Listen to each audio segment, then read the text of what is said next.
Chapter 802. A flat and spacious stone boat slowly sailed into Clearwater Bay and docked in front of Simbadi. Its size was vastly different from that of the small boats that occasionally appeared in Silverstream. It was so heavy that it could hardly be rowed by a human.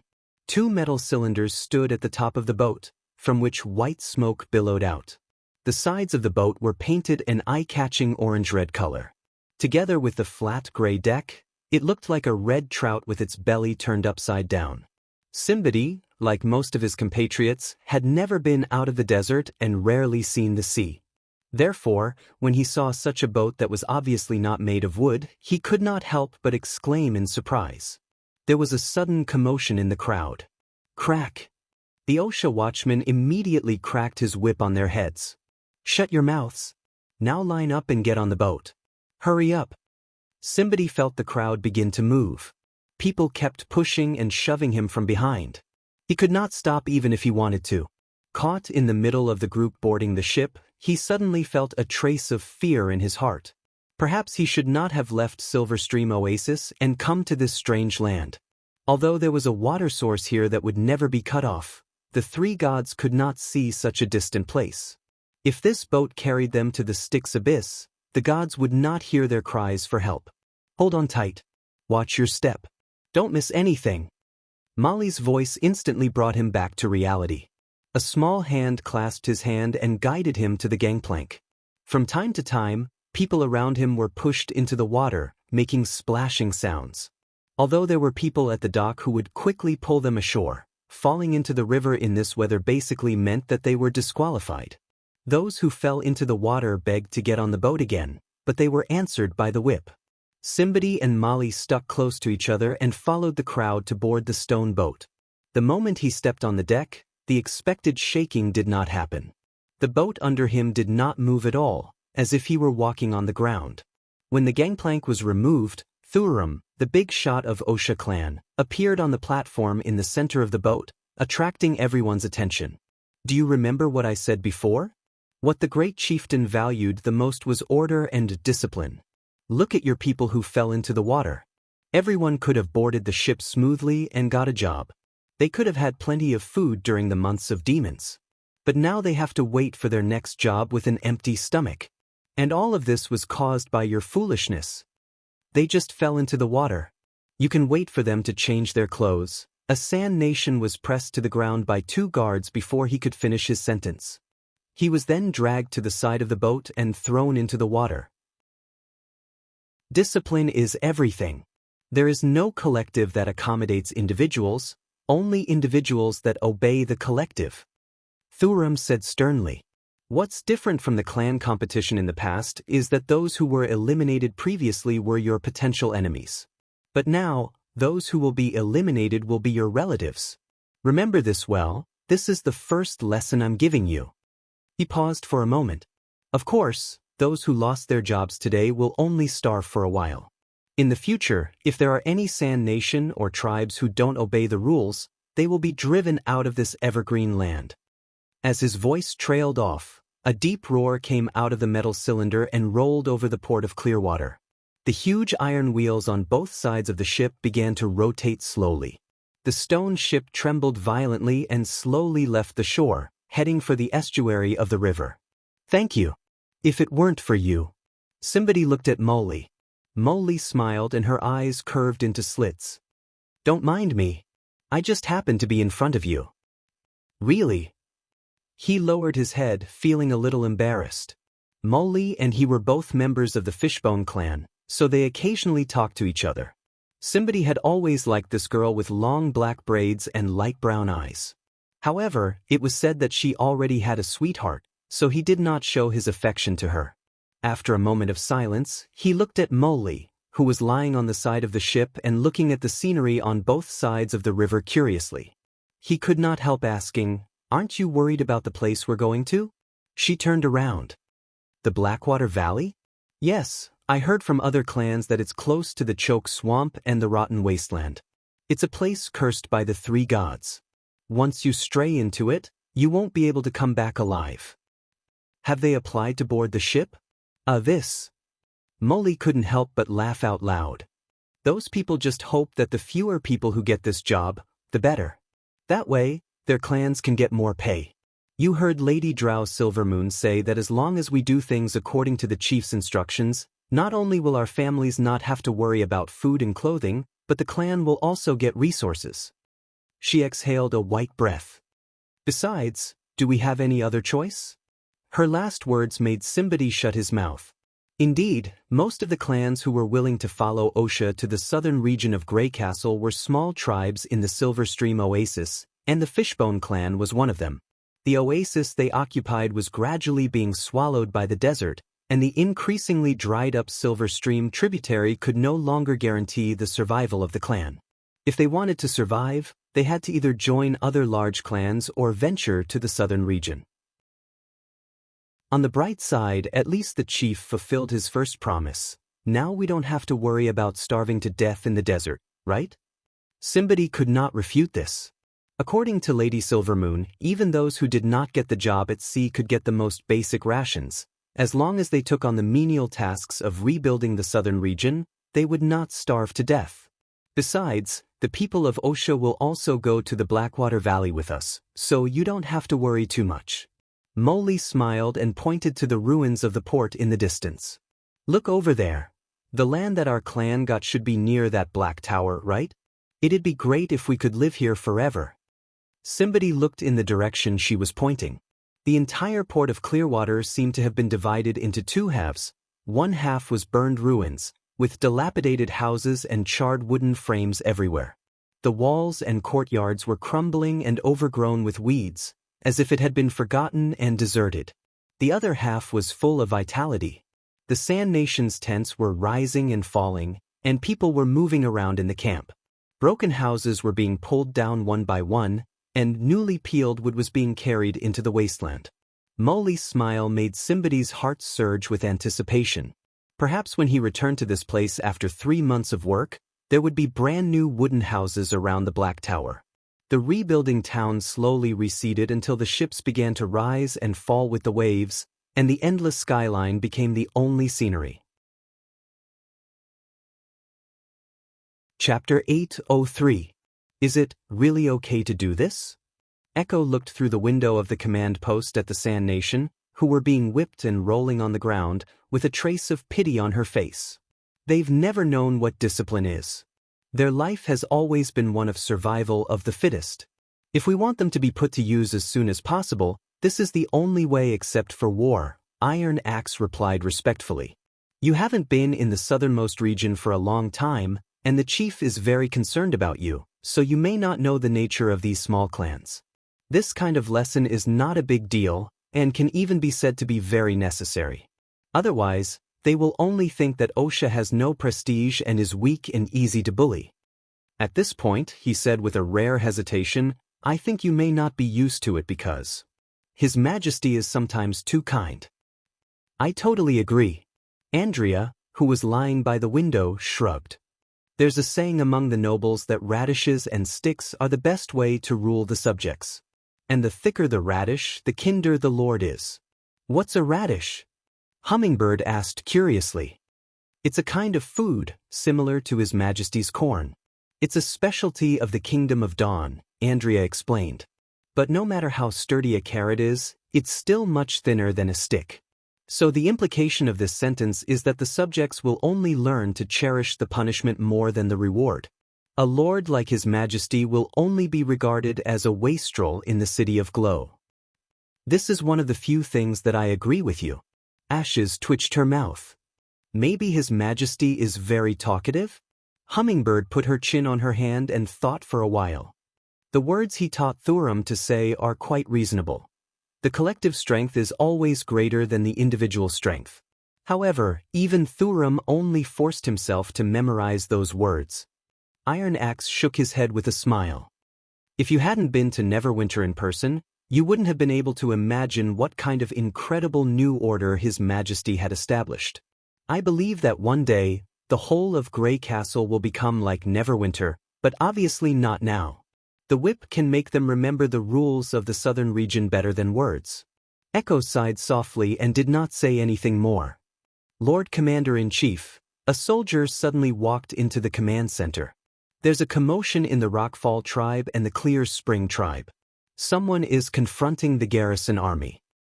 Because of boarding? Iron Axe's expression immediately became serious. Yes, those who were pushed into the water called their families, hoping to get the same amount of food and remuneration. It's not that they don't want to go to Blackwater Valley, it's just that OSHA refused them. Very good. Who is guarding the camp now? 2nd Firearm Battalion. Call up 2 classes as well as those OSHA lads who want to sign up for the 1st Army. Tell them to immediately gather at the site of the commotion. I'll be there soon. Yes, my lord. Seeing that Iron Axe was about to leave, Echo couldn't help but call out to him, please don't be too harsh on them. The latter stood in the doorway in silence for a moment before placing a hand on his chest and bowing to her. I understand. Lady Silvermoon, I will act appropriately. After Iron Axe left, Echo returned to the table gloomily. The northward migration of the Sand Nation did not go as smoothly as she had imagined. Obviously, as long as they followed His Majesty's arrangements, they would be able to live a good life. However, there were always people who took her words as lies. Even though they had obtained a fertile land, they still could not completely trust her and His Majesty. She somewhat missed her life in Neverwinter. Compared to being the head of the clan, she preferred to stand on the top of the castle, overlook the mountains and the city, and sing the songs composed by His Majesty. Only when she heard a melody that she had never heard before could she feel the real freedom and happiness. Since she came here, she had not sung for a long time. She wondered if His Majesty had written a new song. When would she be able to sing again? Wretch, Simbadi felt as if his stomach was churning. As the stone ship rose and fell, a gush of acid rose up again. Ignoring the vomit on both sides of the ship, he directly lay on the railing and opened his mouth to vomit. Hey, are you okay? Molly patted him on the back, her face a little pale.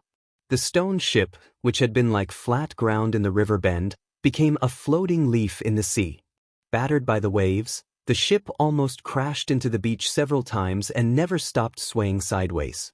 For the Sand Nation, who was in close contact with the sea for the first time, it was a complete torture. Ahem. I'm barely okay. After vomiting, he weakly collapsed on the deck. Do you remember how many days we've been on the sea? Today is the 5th day. Something's wrong. Simbadi gasped and whispered, do you remember what the Clear Spring clan said? They live in an oasis by the sea, so they shouldn't be wrong. We passed by the Iron Sand City on the first evening, which proves that the stone ship is not slow. But why haven't we arrived at the Blackwater Valley? You mean? OSHA's destination isn't the Blackwater Valley. Thuram lied. The place he's taking us to is much further south than the Choke Swamp. Further south? Mooley also revealed a worried look. But there's nothing there.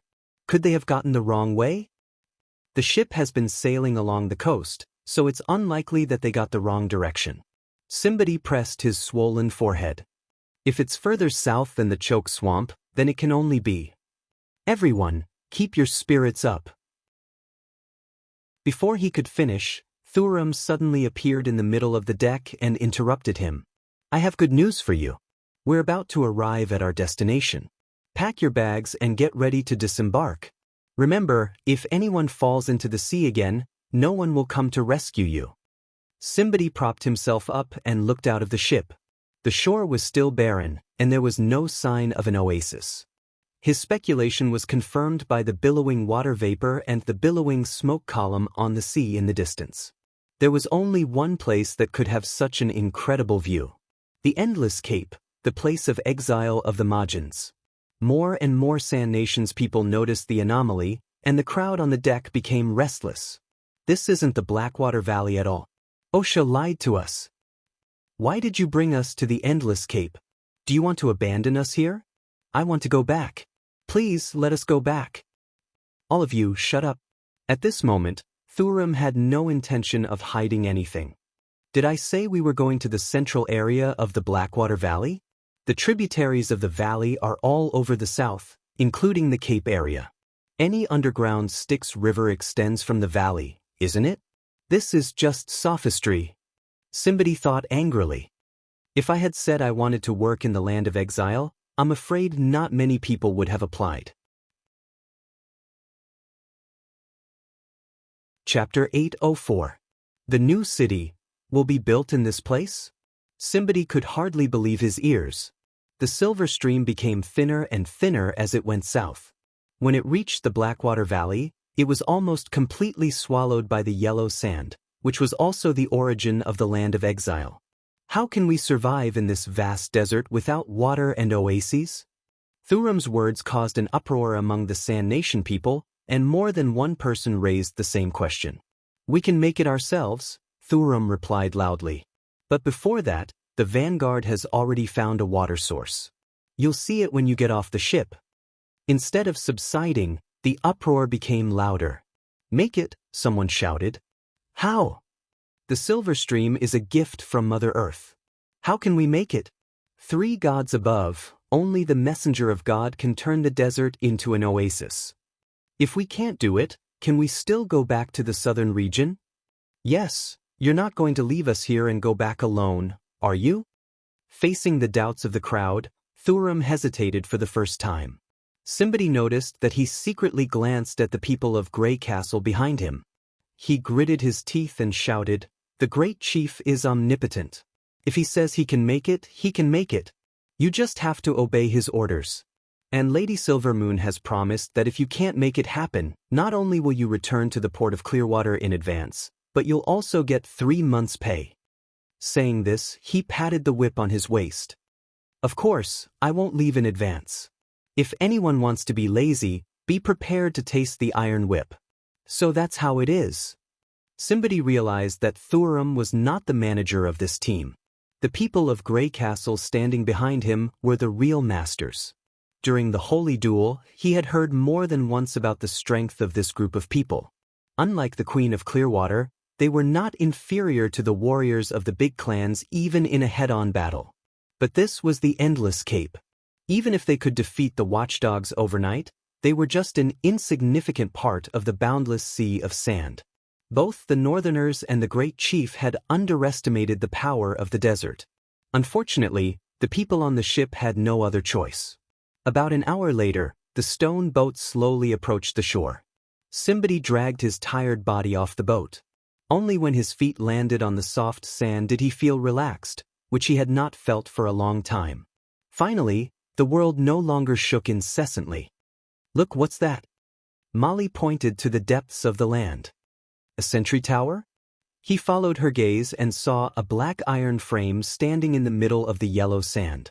It did not seem to be far from the shore, and there were 2 flags fluttering on top of it. One was bright red, and the other seemed to be embroidered with complicated patterns. Usually, Simbadi would have wondered why a girl he only talked to occasionally would stay with him. But now, he had no energy to think about it. Someone got here first? Let's go and take a look. Later. He shook his head. It's better to wait for Sir Thuram's instructions. Simbadi still remembered those Sand Nation people who had fallen into the water. He did not want his sweetheart to be whipped in public. Molly, I finally found you. His clansmen gradually gathered around. Simbadi, you're here too? I thought you fainted from vomiting on the ship. Haha. His words caused a burst of laughter. Simbadi lowered his head in embarrassment. He was indeed the weakest among his clansmen, whether it was in strength or courage. Usually, he was fine being talked about by others, but in front of Molly, he suddenly felt a little embarrassed.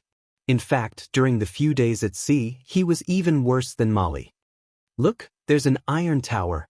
How did they move such a heavy thing here? Maybe it's a ship? I heard that the people of Grey Castle have a direct passage to the Endless Cape.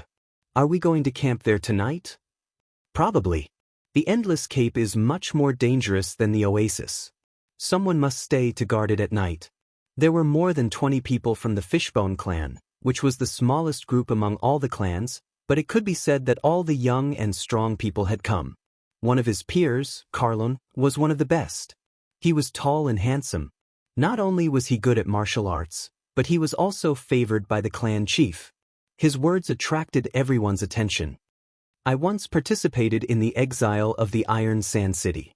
The sandworms and scorpions here are much larger than those in the oasis. It's even said that the giant armored scorpions, which dominate the land, are also active in this area. Therefore, we must be vigilant and try to set up tents as close to those people of Grey Castle as possible. Do you think what Sir Thuram said is true? Can the great chief really create a body of water in the desert? Someone asked. Probably not. Carlone smacked his lips. If he really has such an ability, he can become the ruler of the desert without a holy duel. There's no need for him to do this. Then what should we do? Everyone was in an uproar. Don't worry. The great chief won't spend so much effort just to throw us into exile. Carlone's calm voice was full of confidence. This operation may be just a whim. When the people of Grey Castle realize that it's impossible, our work will be over. As for the 3-month salary, Osha will never deny it. That's right. Otherwise, no one will believe them. I'm relieved to hear that. As long as we can go back, everything will be fine. The clansmen all nodded, except for Simbadi. He agreed with the first half of Carlone's words but had doubts about the second half. The people of Grey Castle had indeed underestimated the desert, and their plan to turn the Endless Cape into a town was doomed to fail. However, looking at the solemn-looking soldiers in uniform, Simbadi faintly felt that the great chief was not just saying it casually. At this time, some people began to move toward the Iron Tower. The team became scattered, but Thuram was still talking with the people of Grey Castle, seemingly indifferent to all this. Shall we also go there? A clansman suggested. You're right. Carlone nodded. If they really camp near the Iron Tower, we can get a good position if we go there earlier. Everyone follow me. He deliberately glanced at Molly and asked, Do you need me to carry your luggage? Molly hesitated and shook her head. Simbadi said it's better to wait for Sir Thuram's order. Didn't he always emphasize that we should obey the rules?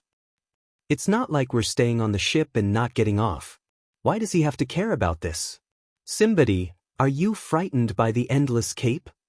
He might still be in a coma, the clansman who had laughed at him before said sarcastically again. I'm just worried that. Simbadi raised his head and was about to defend himself when a rapid whistle interrupted their conversation. Chapter 805. Simbadi had thought it was just a bluff, but he did not expect them to be serious. When the Osha warriors began to carry out the order, a conflict broke out. More than 50 people who had left earlier were unwilling to accept such an unreasonable punishment and fought with the captors. However, without weapons, they were soon defeated by Osha's sticks and shields. Their clothes were stripped off and they were pressed to the sand. Thuram himself carried out the flogging. Seeing their clansmen suffering, some clans were tempted to take action, but they stopped in their tracks when faced with the Grey Castle warriors' iron pipe weapons. Everyone had heard of the case of the Oasis watchdogs being defeated in one night. Even the swift cavalrymen were unable to break through the Grey Castle's defensive line. What they relied on was the exquisite grey iron weapons in their hands. For a time, screams rose and fell from the shore. Fortunately, Osha did not intend to let the torturers die. Their backs, which were badly bruised and fleshy, were smeared with herbs and bandaged tightly with gauze. The cold months of demons was not the peak period for the plague. As long as they were strong enough, they should have no problem surviving. Carlone and most of his clansmen looked a little unsightly. Only Molly's face was full of joy. After watching the execution with lingering fear, they were guided by the whistle and divided into 2 groups, heading into the depths of the sand. During this period, Thuram did not say a word, but everyone consciously maintained the order of the group. When they arrived near the Iron Tower, Simbadi saw a disappearing oasis, or rather, a pond. It was probably the drinking water place for the vanguard troops mentioned by Thuram. There were no trees around the pond, only a few withered shrubs. The bottom of the pond was very shallow, only about the height of a person. Perhaps decades ago, it was still a vibrant oasis. However, as the water vein of Silver Stream gradually dried up, it would eventually turn into a handful of yellow sand. This pond was barely enough for the hundreds of people who worked here, let alone for the tribe to live and multiply. They could still see the water now, but it was only because there was only a little stream left in the underground sewer. When summer came, the water that seeped out would not be enough for the sun to shine. Even if they did not drink it, it would quickly evaporate into a dry valley. Somebody had seen many similar oasis ruins. In other words, if the people of Grey Castle could not find a new water source in the next 2 to 3 months, they would have to retreat, let alone build a new town. Thurum did not try to hide it. He walked beside the team and shouted, "See this pond? For the next few days, all the water we'll be drinking will come from here. If you want to pee, get the hell away from me. Do you understand?" "What about food?" someone asked. "Someone will bring it over. If you think it's not enough, you can go fishing," Thurum replied. Now that they no longer had to worry about food and drink, the clans felt much more at ease. They spread out in 2s and 3s and set up tents according to the requirements of the OSHA manager. Quickly dismantling and assembling a tent was a survival skill that every Sand Nation had to master. A small sheepskin tent that could withstand the cold could accommodate 3 to 6 people, and the necessary parts were usually carried by one person. There were only 4 women from the Fishbone clan who applied to work here, so they set up the simplest triangular tents. That was, 3 tents were arranged in a triangular formation and fastened with hemp ropes. The doors were open to the outside, which could serve as a warning to each other.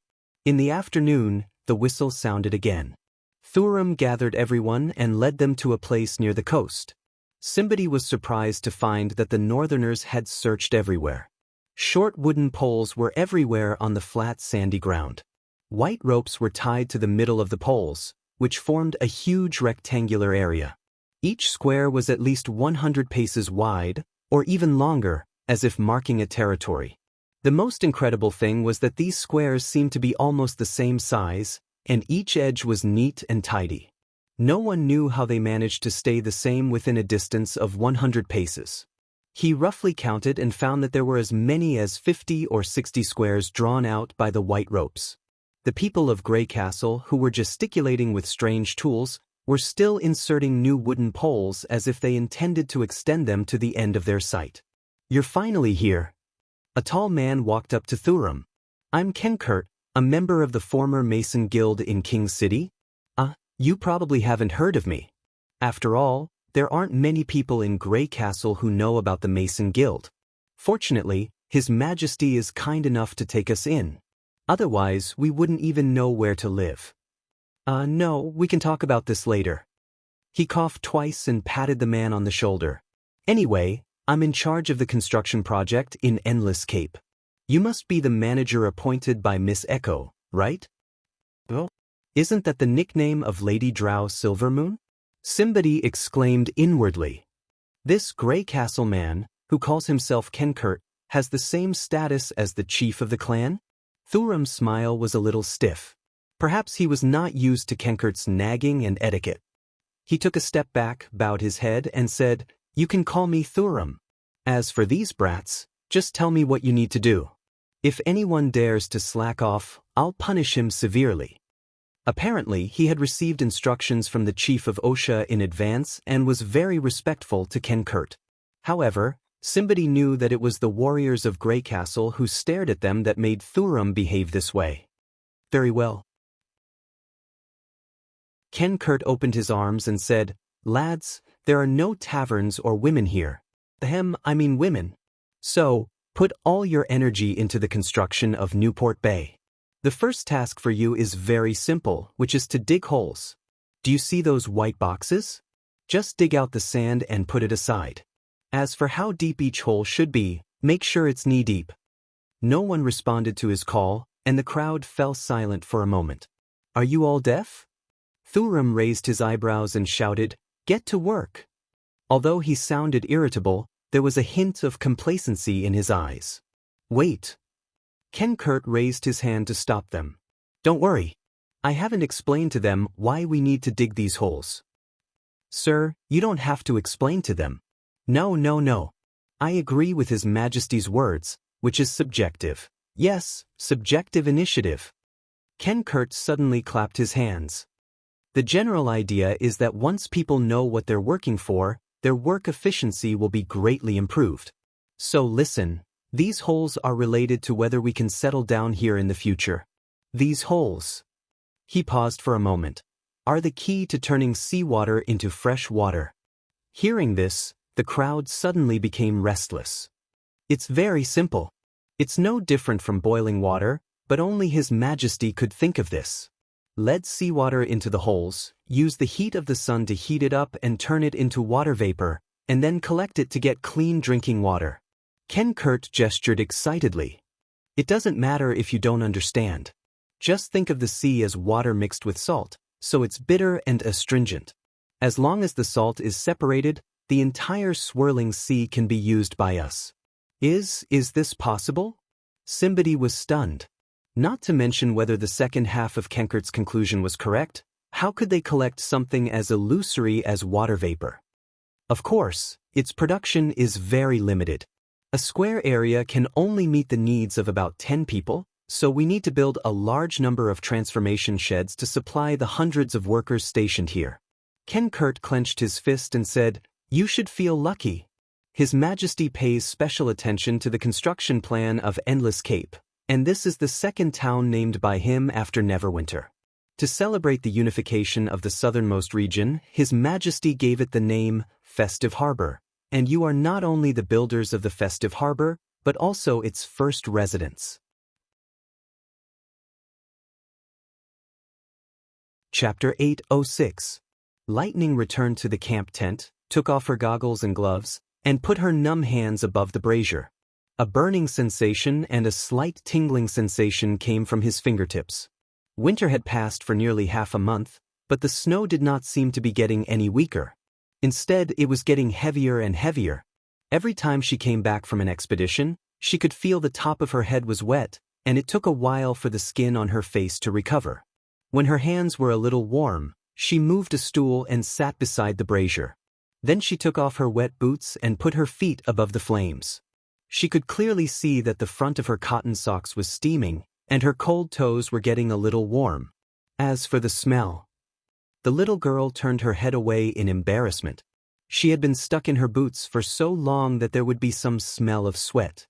Now she finally understood why her father would emphasize that a great explorer should have a great team behind him to support him. If the First Army had not prepared a brazier or even hot water in advance, she would not have been able to devote herself to the exploration. The thought of returning to the camp with a cold body and having to make a fire to boil water was a devastating blow to her enthusiasm for exploration. But probably only His Majesty's team can provide hot water in the wild all day long. Lightning thought. In the stories of his father's adventures, it was undoubtedly very difficult to have a hot bath in the middle of winter. Damp firewood, rotten leaves covered with snow, and the extra physical effort needed to collect them were all obstacles to bathing. Therefore, most of the time, the members of the adventurer team would only have a chance to thoroughly wash their bodies after the end of the expedition. But the machines built by His Majesty completely changed everything. The camp was built not far from the riverbank, and the boilers on the 3 cement boats had never been extinguished, providing the whole camp with a steady stream of hot water. When they wanted to use hot water, they just needed to carry buckets to get it. In addition, the same was true for food. A uniquely shaped concrete boat took care of everyone's rations. Its upper level was like a mobile kitchen. Using the steam from the boiler, it could cook a large amount of oatmeal every day. Together with cooked jerky and salted fish, it was much more delicious than the hard dry rations. According to her father's standards, this was probably the best logistics team in the world. After warming up her hands and feet, Lightning took out her notebook and began to record the contents of today's adventure. On the 16th of spring, the excavation continued. The thick mountain hindered the abilities of Sylvie and Maggie, especially Sylvie. Traversing through the rock layer would consume a lot of magic power. To ensure safety, each search must reserve enough magic power for the return trip, so there was no way to dive too deep. Limited by the distance, Sylvie could only roughly choose a few directions and let Miss Fran try to dig. By the way, Miss Fran, though frightening in appearance, is surprisingly amiable, and when she eats she is scarier than Maggie. I do hope that one day she will regain her original appearance. From the moment they arrived at the foot of the snowy mountain, it was already the 13th day of their exploration. The only thing that could be confirmed was that there was indeed a huge hole in the mountain, and it seemed to be formed by many caves. However, it was not easy to smoothly find the main cave that might contain the ruins, not to mention digging a spacious passage for the first army to enter. In this regard, she and Maggie could not help much. They could only be responsible for guarding the periphery, or entering those strange caves to explore the deep trenches and mountain faults that the magic arc could not easily cross. Compared to exploring the mysteries of the ruins, finding the right path to the destination was always the most time-consuming, and also the most energy-consuming work. It was just like what her father always said, an explorer is always on the road. The little girl blew 2 hot breaths into her palms, and then continued to write. Finally, the most outstanding explorer of Grey Castle, Lightning's new discovery. Under the ice layer at the peak of the great snowy mountain, there is a long black shadow moving. It looks like a huge fish. I don't know how long it has lived to grow so big, but I think it must taste very good. Unfortunately, Anna did not come, so we have no way to cut the ice layer to fish it out. Maggie's claws can only leave a few scratches on the ice, and using explosives on the mountain top is also a big taboo. Perhaps we can only wait until the snow melts in summer to think of a way. At this point, Lightning could not help but lick her lips. In order to explore the snow mountain, she had not eaten charcoal grilled fish for a long time. Perhaps when Maggie came back, the two of them could go to the concealing forest to get some food before the night fell. As long as I prepared a portion for Sister Vendi, she should not blame me, right? There is another less important discovery. There is a phenomenon of demonic beasts gathering to the east of the concealing forest, but His Majesty's city wall will definitely be able to stop them. After recording these, Lightning stuffed the sheepskin book into a waterproof leather bag, wrapped it, and put it back into her backpack. It was a necessary habit for an explorer to record what she saw and heard every day. Just like the captain's log, it was not only a proof of the explorer's personal honor, but also a beacon to guide the future explorers. When the owner accidentally met with an accident, other explorers could also analyze the reason based on the log, so as to avoid walking the same path. At this moment, there was a rush of footsteps outside the door. It was Vendi who opened the tent curtain. Agatha and the others are back. Her voice was a little anxious. There was an accident in the cave. Fran is missing. What? Lightning stood up in surprise. Missing? When the witches who stayed in the camp arrived at the end of the tunnel left by the devouring worm, the soldiers of the First Army had already set up a fire and a sentry post. Agatha was arguing with the tequila witches about something. Lightning looked out and suddenly gasped. In front of her was a bottomless pit. She could not see the top or the bottom. She could only hear the continuous sound of water coming from above. The edge of the tunnel had collapsed. She took out the stone of lighting and bent down. There was a lot of slippery mucus left in the crack. Miss Fran fell from here? At present, it seems so. Sylvie found the right direction. Unfortunately, Fran was unlucky. Edith answered her. She opened the way to the big pit, but because of the sudden cliff, she fell to the bottom of the cave.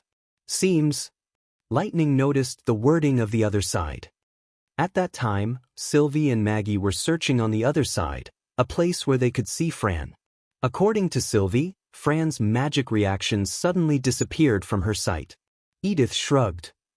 I don't know how your ability works, but Miss Sylvie's eye of magic should be able to see the scene in a very far place, right? But when they arrived here, they couldn't see anything at the bottom of the cave. Couldn't see. The little girl was stunned.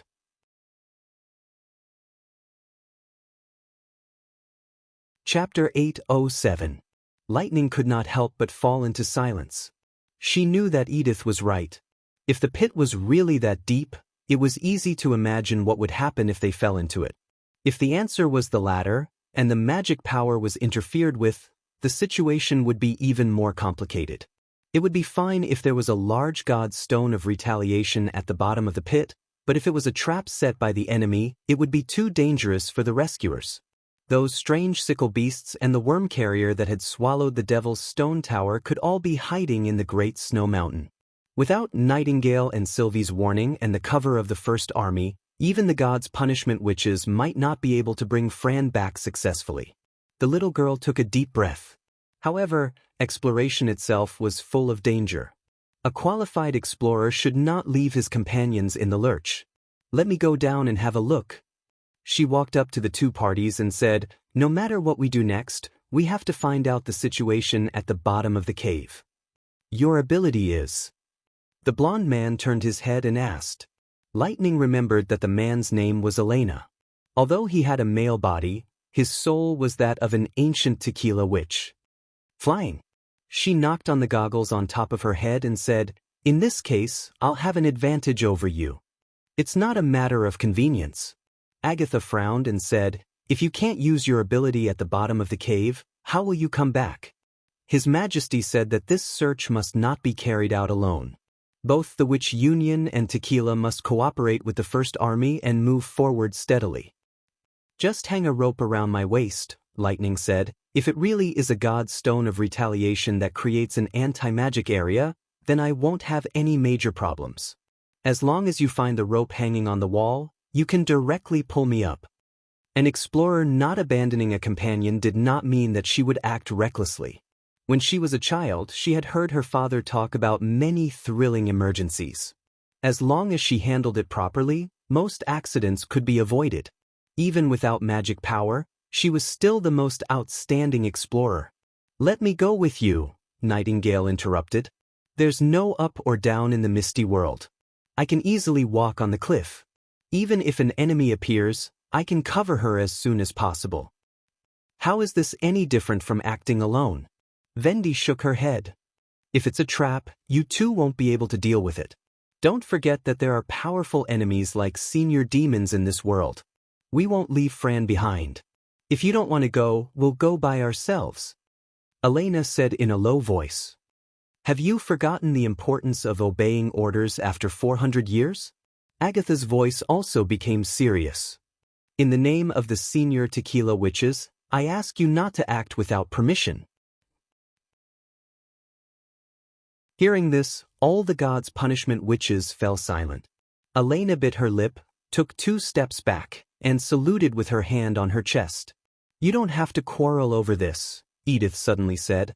"According to His Majesty's order, the exploration must be carried out by the 3 parties, so we only need to send the First Army down, right? Have you found the way down?" Brian, the leader of the First Army, was stunned. "I didn't find the way, but I found this." She pointed to a cliff near the entrance of the cave. Under the light of the torch, there were twinkling spots on the cliff, which were the sparkling light refracted by the running water. "The cement ship used to cook porridge has a set of lifting equipment. I often see them directly hoist food from other supply ships instead of carrying it by hand." "Ah, you mean that set of basket system?" Brian nodded and said, "It can indeed carry a lot of goods at one time, but it needs to be driven by a steam engine. So, as long as we move the machine on the ship here, we can transport 2 machine gun squads at the same time and enter the deep pit with the witches," Edith said word by word. "The length of the rope can be extended through the connection, and the heavy machine shouldn't be a problem for the gods' punishment witches. There is water here, so it can be guaranteed to work, and His Majesty's request for a retreat passage can also be satisfied. The only problem is how to dismantle it. Someone in the First Army should be able to do this, right?" Brian hesitated and said, "It's not a problem to dismantle it, but if we want to put it back, that's only a ship and a steam engine." Edith raised her eyebrows and said, "It's only 500 or 600 golden dragon coins in total. What do you think His Majesty will choose? 500 or 600? Lightning could not help but twitch the corner of her mouth. "That's not a small number, is it?" Brian did not think for too long and quickly nodded. "I see. You'll get a steam engine soon." An hour later, a roaring machine appeared beside the pit. After the cantilevers of the basket system were moved here, they found it difficult to fix them in the rock, so they simply abandoned this part of the equipment and only used the capstan as a tool. The flywheel of the steam engine drove the heavy capstan to rotate back and forth, sending the hemp rope straight into the big pit. In order to prevent the hemp rope from being worn down by the rock wall, Agatha summoned solid ice to wrap around the entrance of the pit so that the rope could move up and down smoothly. The end of the hemp rope was connected to a huge iron basket, which was large enough to carry 6 to 8 people and 2 Mark I-type heavy machine guns. Even if the witches lost their fighting ability, the machine gun team could still provide powerful cover fire. The first batch of people to take the basket were Agatha, Elena, and 6 soldiers of the First Army, accompanied by Lightning and Nightingale. After the adjustment of the lifting device, they slowly sank into the deep pit, and the light above their heads became increasingly dim. Lightning tied the rope and flew to the bottom of the center of the cave to lead the way for the people behind her. She was a little uncomfortable without Maggie by her side, but someone had to stay outside the snow mountain. Compared with monitoring the movements of the demonic beasts, she was more interested in solving the mystery of the underground ruins.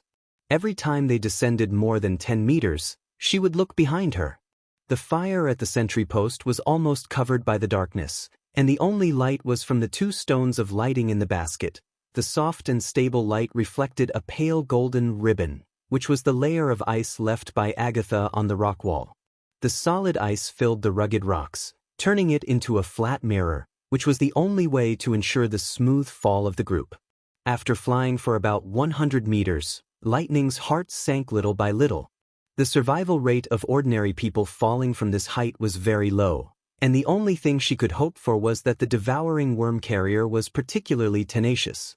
At this moment, she noticed a strange reflection under her feet. The light was very dim, as if the darkness had opened its eyes, like a flickering slit. Lightning used the stones of lighting to send 2 signals upward, held her breath, and accelerated the fall. Then she stepped on a hard and smooth rock.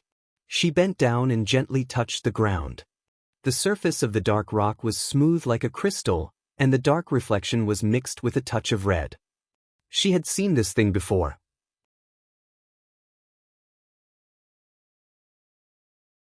Chapter 808. It seems that the worm really treats this place as its nest. After the basket landed, Agatha looked around with the stone of lighting in her hand. She frowned and asked, "Did you find Fran?" "Miss Fran isn't here." Lightning had already checked the surroundings. The Blackstone Tower seems to be stuck in the middle of the cave. There's a gap on both sides. Could she have fallen on the tower and rolled down from the side? The 2 ends of the diamond-shaped tower were embedded in the rock wall, like a bridge in a deep pit. No one knew how the tower did it. As for the tentacle demon and the 100-eyed demon hiding at the bottom of the tower, they were nowhere to be seen. "This thing doesn't affect my ability to use," Nightingale said as she emerged from the mist. "But you can't pass through it like you can through a wall, right?" Agatha squatted down and summoned a piece of ice to stab at the Blackstone Tower. The ice cone shattered, but the surface of the tower remained intact. Rumor has it that it was made of God's stone of retaliation. Although it doesn't affect the magic power in a wide range like the prism of the God's stone, it can still isolate magic power. "Not make, but grow," Elena corrected in a low voice. The decaying magic can change the effect of the God's stone mineral vein and promote it to grow into a steel. However, only the one born under the bloody moon has the ability to produce red mist. The others just keep the red mist from dissipating too quickly. This was a top secret in the Union era. But after the fall of Tequila, Lady Eleanor told us all about it. "Why didn't you tell us earlier?" Nightingale said unhappily. "You didn't tell me that there would be a demon spire here," Elena retorted. "There are so many things that can affect magic power. How could I have guessed that it would be this thing?" "We have to keep going down." Lightning flew between the 2 of them, interrupting their confrontation. "There is still some distance to the bottom of the cave. I just tried to fly down a little bit, and I can hear the faint sound of running water. There may be an underground river below. If Miss Fran really fell from either side of the stone tower, she may still be able to survive." "Really?" Elena sounded excited. "Is it possible that Sylvie didn't find Fran because of the underground river?" "Very likely." Agatha nodded.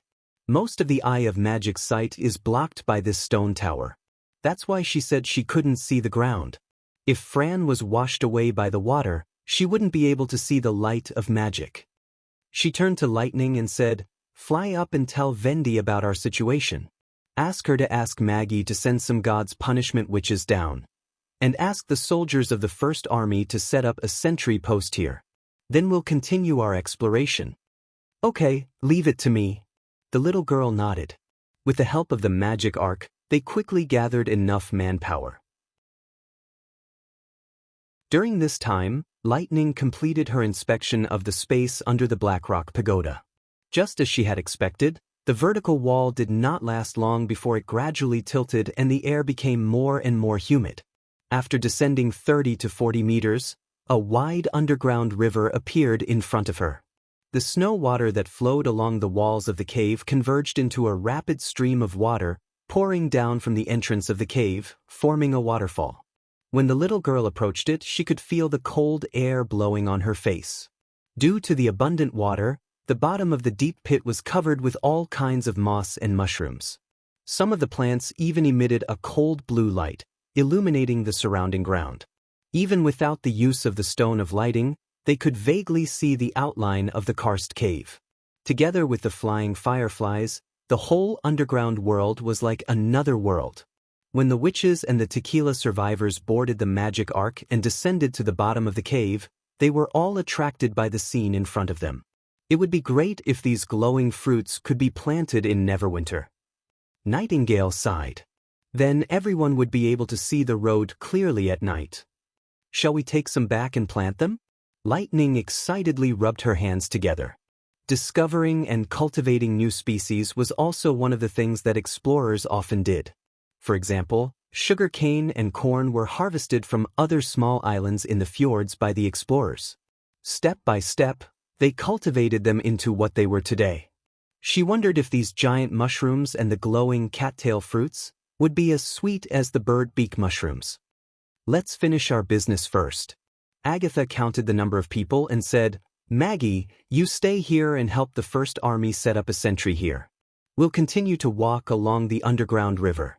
If we don't find Fran after 2 kilometers, we'll temporarily set up camp." No one objected. Lightning, Nightingale, and Agatha all had the ability to escape and protect themselves. The 10 Gods Punishment Witches led by Elena were all extraordinary, and their fighting strength was equivalent to that of an extraordinary. Although there were not many of them, they could be regarded as the most elite group in the United Front. After entering the underground river cave, the sound of the water became extremely loud, as if it was roaring right next to her ears. Lightning had to get closer to hear what they were talking about. "Can the devouring worms swim in the water?" Agatha asked. "No one has tried that." Elena shook her head. "But the worm's body is extremely large. I think even if it is pushed forward by the water, it shouldn't be too far from the deep pit." "Can you tell where the river comes from and which direction it goes?" Another God's Punishment Witch asked. The little girl remembered that her name was Zoe. "If I remember correctly, it's facing the direction where we entered the snow mountain." Nightingale answered her. "That is to say, it should come from the underground water vein of the western region and lead to the hilly area in the south." Lightning could not help feeling a little strange. It was not surprising that the underground water resources in His Majesty's territory were abundant, but to the south? There wasn't a proper river there, so where did all the water go in the end? Suddenly, she saw something on the stone wall not far away tremble. "Wait, there seems to be something in front of us." Following her warning, everyone stopped in their tracks and pulled out their weapons. "There's no magic reaction." Nightingale quickly confirmed this. "But there is indeed something hiding there." She paused and seemed to take 2 steps closer. "It looks like a semicircular egg?" "What?" Agatha was slightly stunned. "Since it doesn't have magic power, it can't be a threat to us." Elena waved to the God's Punishment Witches beside her. "Follow me." Nothing unexpected happened during the encirclement. When Lightning looked closely at the trembling object, she could not help but frown. She saw a mass of gray skin stuck to the cave wall. At first glance, it looked no different from the surrounding rocks. However, when she raised the stone of lighting close to the skin, She could see that it was covered with many openings, which matched the undulation of the skin as if it was breathing. What the hell? What's this? Elena spat.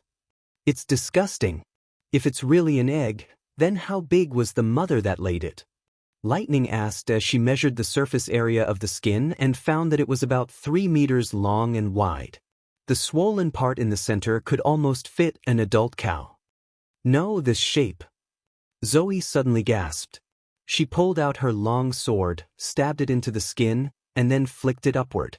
A sharp cry was heard, and a large amount of mucus sprayed out from the broken egg. Then a black shadow slid out of the swollen part and fell to the ground softly.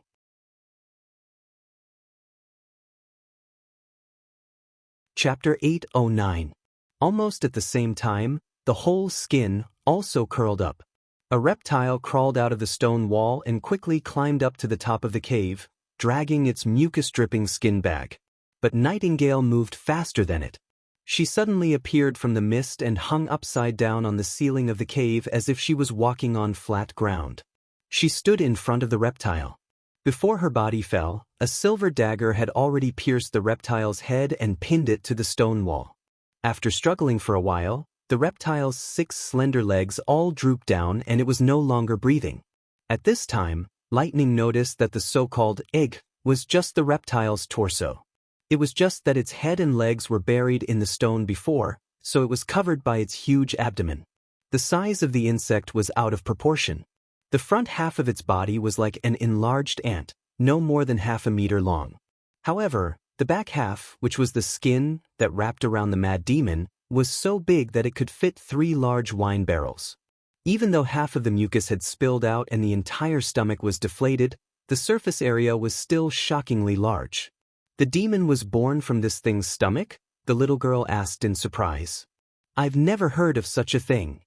Agatha squatted down and carefully looked at the demon with the light from the magic stone. This mad demon is already a fully mature individual. Look at its arm. Not only are there scars from the magic stone, but its arm is also much thicker than the other one, which means it has used magic power to throw spears more than once. But where's the magic stone? I don't know.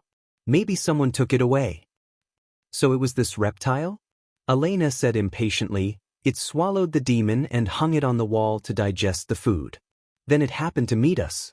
The magic stone was lost in the battle, or it was directly digested. Does this make any sense? Don't worry about this disgusting reptile. Finding Fran is the most important thing. Swallowed? Lightning thought to itself. Its mouth could barely swallow an adult human, not to mention a mad demon that was nearly 3 meters tall and had a burly physique. That's strange. Nightingale's voice suddenly came from the void. It's already dead. Why is its magic power only dissipating now? What? Agatha was stunned. You mean this demon? That's right. Its magic power is very thin, like mist. I only noticed it when it rolled out of the worm's stomach. But it was indeed lifeless at that time. Judging from the degree of decay of its skin, it was at least 1 or 2 days old. Nightingale was puzzled. Isn't it impossible for magic to gather on dead things? If you're not mistaken, it's indeed very strange. Zoe nodded and stabbed the long sword in her hand into the stone wall. Maybe we should take these 2 corpses back and study them. Let's leave a mark first and come back to deal with them after setting up camp. However, the group did not go far before they found several eggworms, one after another. They were not all buried in the cave walls. Some were directly standing on the riverbank or in the mushroom bushes. This time, they were experienced. Every attack was aimed at the vital parts and the heads of the worms buried in the soil were cut off one by one. When they cut open the worms' stomachs, they found fearsome demons and human corpses in addition to mad demons. This made the witches' faces very pale. There were no human settlements outside the border area. How did they catch these prey? Or had the enemy secretly extended its tentacles into the territory of Neverwinter? At this moment, Nightingale suddenly warned, "There's magic reaction in front." Is that Fran? Elena did not rush over immediately. Instead, she spread out with the other gods' punishment witches, holding their swords and guarding the surroundings. Lightning knew that in the misty world, there were only two colors, black and white. Most objects were made of intuitive and distorted outlines, but only magic power had bright colors. Therefore, the gloomy underground did not affect Nightingale at all. 200 meters ahead on the left, about 400 steps, she seems to be entangled by something. Her voice was a little farther away and became blurred by the noise of the water. I can't see anything around. I'll go first. Wait, not long after, 2 gunshots were heard, bang bang. The roar of the flintlock sounded particularly loud in the cave.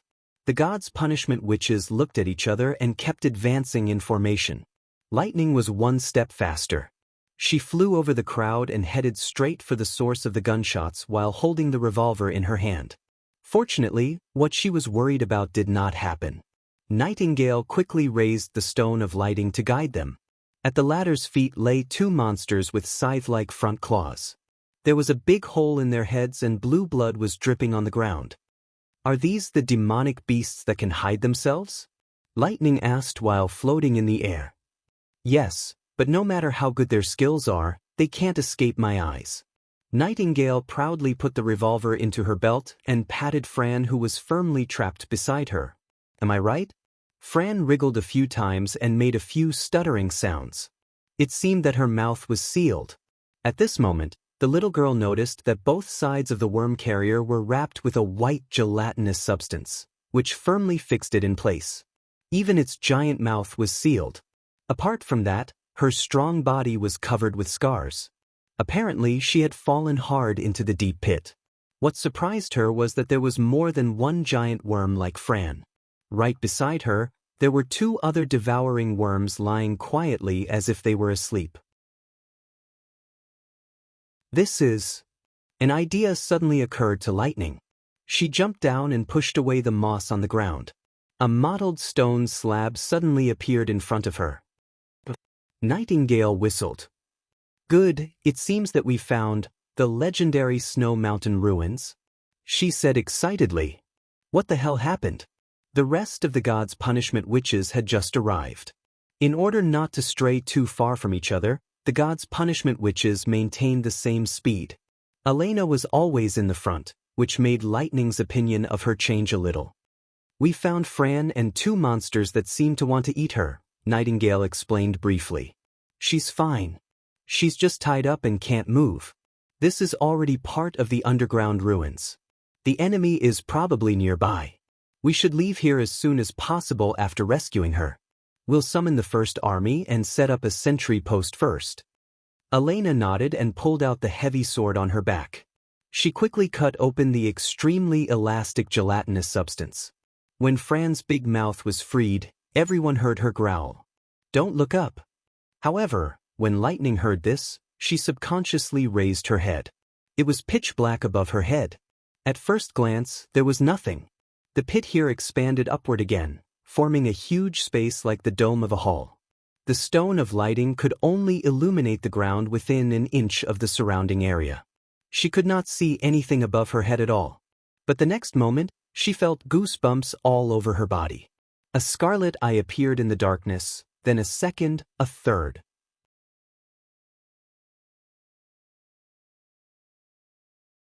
Chapter 8:10. Did you hear a sound just now? Edith looked at Brian, who was commanding the soldiers to set up a defensive line at the bottom of the cave. A sound? Brian stopped what he was doing and looked around with a puzzled expression. No, Miss Edith, I didn't hear anything except the sound of water. Really? She frowned. Did I hear it wrong? What kind of sound was it? It sounded like a horn, very muddy, very similar to the sound of water. Edith paused. It seemed to be coming from the south. That was the direction the witches had explored. The turbulent underground river flowed from the north to the south and disappeared into the dark cave. Although there were some strange luminous plants growing on both sides, they could not illuminate too far. The whole waterway was like an entrance to the abyss, engulfing everything she saw. Well, I think it may be because we are deep in the snow mountains and can't see the sky, or even the lack of firelight, so it's an illusion. Brian smiled considerately. Soldiers who have been to the battlefield are fine, so it's not surprising that you feel nervous. If you feel uneasy, you can go back to the entrance with Miss Maggie later. Familiar expression and familiar words. Edith was not surprised by the words of the firearm battalion commander. Although she was wearing light leather armor and a helmet and had a saber hanging on her waist, most people still regarded her as a bystander sent by City Hall or a pearl-like woman, just like her title, beautiful and fragile. Because of this, it was very common to see concern and flattery along the way. However, they did not understand that the pearls produced by the northern giant clams were all soaked in blood. The blood of fish, the blood of aquatic beasts, and even the blood of fishermen. That was why they could grow so huge and produce round pearls the size of a fist.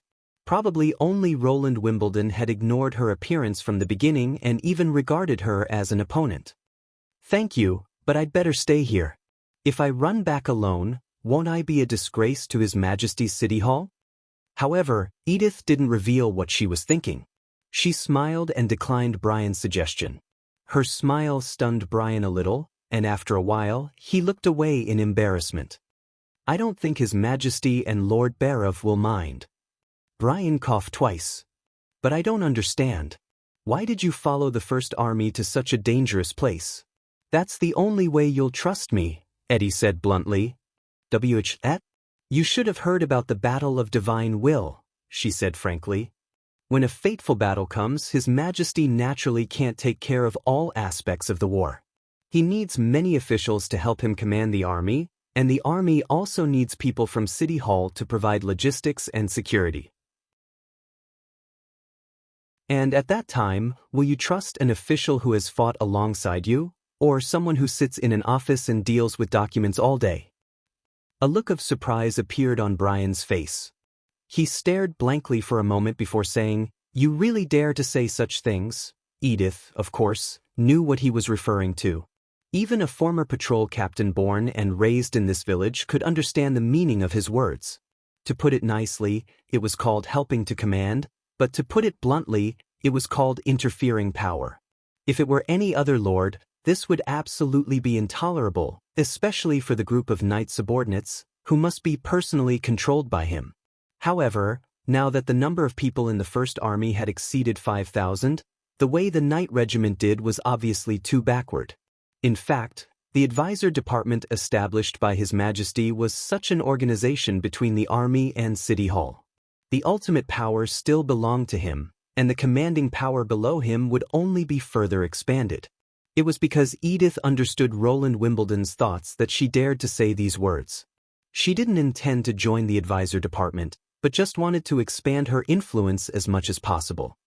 "If it were any other king, of course I wouldn't dare, but His Majesty is different." She smiled.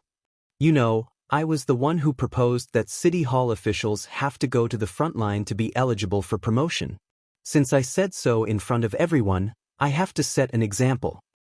His Majesty agreed? No, I can only say that he didn't object. Doesn't that mean he agreed?" Brian asked confusedly. Politics can't be understood in this way. Edith spread out her hands. Even a verbal promise doesn't necessarily count before it becomes a law, let alone silence. "I see." The firearm battalion commander could not help but sigh. Politics is really complicated. "You're right. In addition, the purpose of this trip was to get closer to the witches, understand their abilities and characters, and live together with them." There was no doubt that His Majesty had invested a lot of energy in the witches, and the construction of Neverwinter was also inseparable from the witches. If Barov wanted to reach the peak of power, he naturally needed to win their support. So far, the plan was going very smoothly. Probably because she was also a woman, she would not be rejected when she came in contact with the witches, which became an obstacle for Barov. The next batch of witches should be the gods' punishment witches, right? Edith changed the topic. "Yes, probably.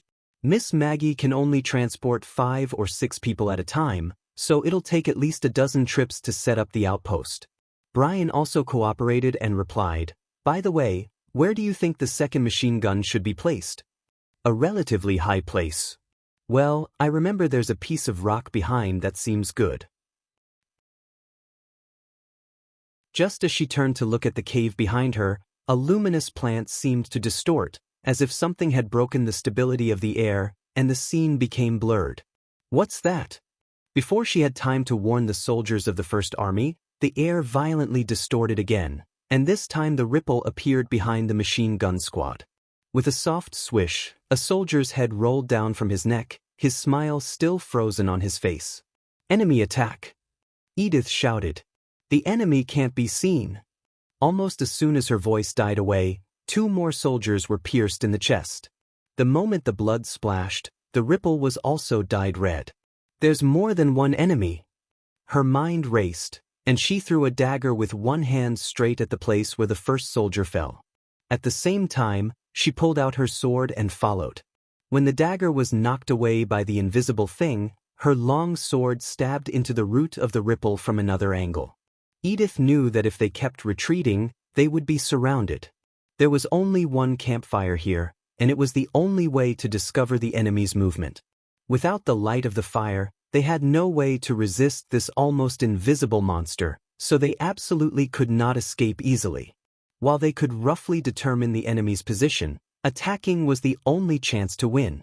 Edith felt a soft touch from the tip of the long sword, as if it had pierced into the flesh, which made her feel happy. She was right.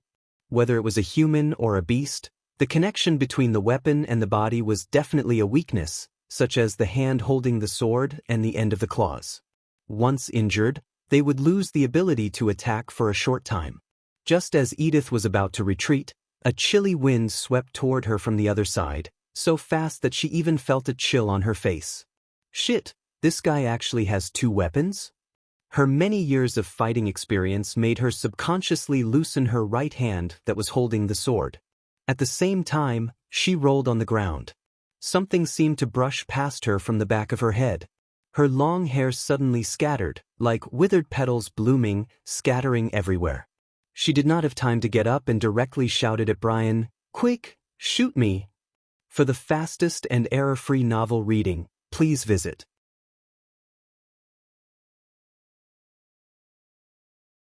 Chapter 8:11. The soldiers finally realized what was going on. Since it was too late to turn the other machine gun, they took out the revolver rifles on their backs and opened fire. The long sword stuck in the monster's body became the best landmark. Within a distance of 10 steps, it was almost impossible for the revolver rifle to miss the target. All the soldiers, including Brian, fired all the bullets in one breath. The dense barrage swept over Edith's head. She could even hear the sound of the bullets cutting through the air. He turned around and saw that the distorted air had solidified. A monster had appeared out of thin air. It was almost 6 feet tall when it stood up, half a head taller than an adult. In addition to a pair of forelimbs as sharp as sickles, it also had 7 or 8 pairs of legs on its abdomen. It was covered in a grayish-brown carapace, which made it look creepy. Fortunately, the carapace could not withstand the close-range gunfire. A fist-sized wound appeared on its slender, locust-like head. It twitched twice and fell to the ground, covered in blood. "Get out of the way!" Edith suddenly heard a roar behind her. A heavy sword answered the call. The force of the swing was so great that it produced a deep buzzing sound. The body of the sword smashed directly in front of the first machine gun squad, sending the other 2 monsters flying. The invisible ripples also dissipated. Then several God's punishment witches passed by her side, raised their swords and slashed horizontally, cutting the monster in half before it could get up. Realizing that the reinforcements had arrived, Edith was a little relieved. There were not many enemies. Without the advantage of stealth, they were soon cut into pieces by the extraordinary warriors who rushed up. She also noticed that when the monsters approached the God's punishment witches, they would show a strange form. For example, half of them were hiding in the void, but the other half were forced to show their original forms, as if the ability of stealth had failed. "Are you all right?" Maggie helped Edith up. "We saw these enemies in the rock wall. Unfortunately, we were 1 step too late." "Using the colorful magic stones?" "That's right." Another tall man walked up to her and said, "Leave this to us. Mortal weapons are not good at dealing with this kind of situation. Go and inform the people above and bring some God's punishment witches down." Edith remembered that her name was Betty. Can you destroy their camouflage? A skill similar to the god's stone of retaliation. The man shrugged. At present, it can only disable the enemy's stealth for a short time. But they also have the god's stone of retaliation. Why can't we see the enemy? Brian looked at the 3 soldiers' bodies on the ground and asked, gnashing his teeth. That's not surprising, Betty replied calmly. Light, distance, and concentration will all affect the observation results. Generally, the range of the effect of a god's stone is only 1 or 2 steps. The enemy can be exposed for only the blink of an eye. In such a dim environment, it is normal that we can't see it. Edith couldn't help but sigh. Indeed, most of the time when she noticed the sickle monster showing half of its body was when the 2 sides were fighting.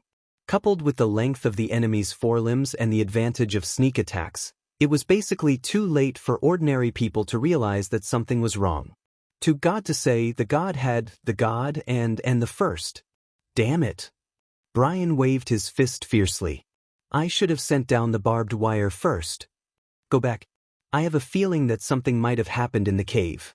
Betty urged again. That strange cry just now seemed to have startled the entire snow mountain. You heard it too? Edith asked in surprise. We've lost most of our sense of touch, so our vision and hearing have become extremely sharp. The man looked at her and said, I didn't expect that mortals could also do this. Sure enough, it wasn't an illusion. Edith nodded. She took off the god's stone of retaliation and threw it beside the machine gun. She pulled Brian and the others to surround Maggie. They sank into the ground with the magic arc and climbed up along the stone wall. Although the commander of the firearm battalion was somewhat reluctant to let the tequila witches fight in the front line, he finally followed the overall situation. After all, once the god's punishment witches fought with the enemy, they could not open fire on their allies at will. Apparently, the people stationed in the Blackstone Tower did not know about the battle at the bottom of the cave. They were still using ropes to lower tents, god's punishment witches, guns, ammunition, and other war supplies. After Brian stopped them, he did not transfer to the steam elevator to return to the entrance of the cave. Instead, he asked Maggie to continue moving forward. Just as they were about to reach the worm tunnel, dense gunshots suddenly rang out above their heads. The intensity of the gunshots was like a storm. This meant that the First Army in the sentry post had gone all out and had directly entered the state of full firepower. The faces of the group changed involuntarily. The witches' cheeks even reddened, so they ascended a little faster. After the magic arc rushed out of the ground, Edith could not help but stare at it with wide eyes. She saw broken limbs and internal organs continuously falling from the top of the cave, as if it was raining corpses. 3 machine gun squads lined up and under the command of Sylvie, shot at the pitch-black top of the cave, while the revolver and precision shooting squads aimed at the blind spots above their heads. They did not need to aim at the enemy, but only needed to straighten the barrel and fire along the wall. What's the enemy? Brian asked, grabbing a soldier. It's demonic beasts, my lord, the soldier reported while hurriedly reloading the ammunition. A group of demonic beasts is rushing down from the top of the snow mountain. What the hell? Why would they suddenly come to join in the fun at this time?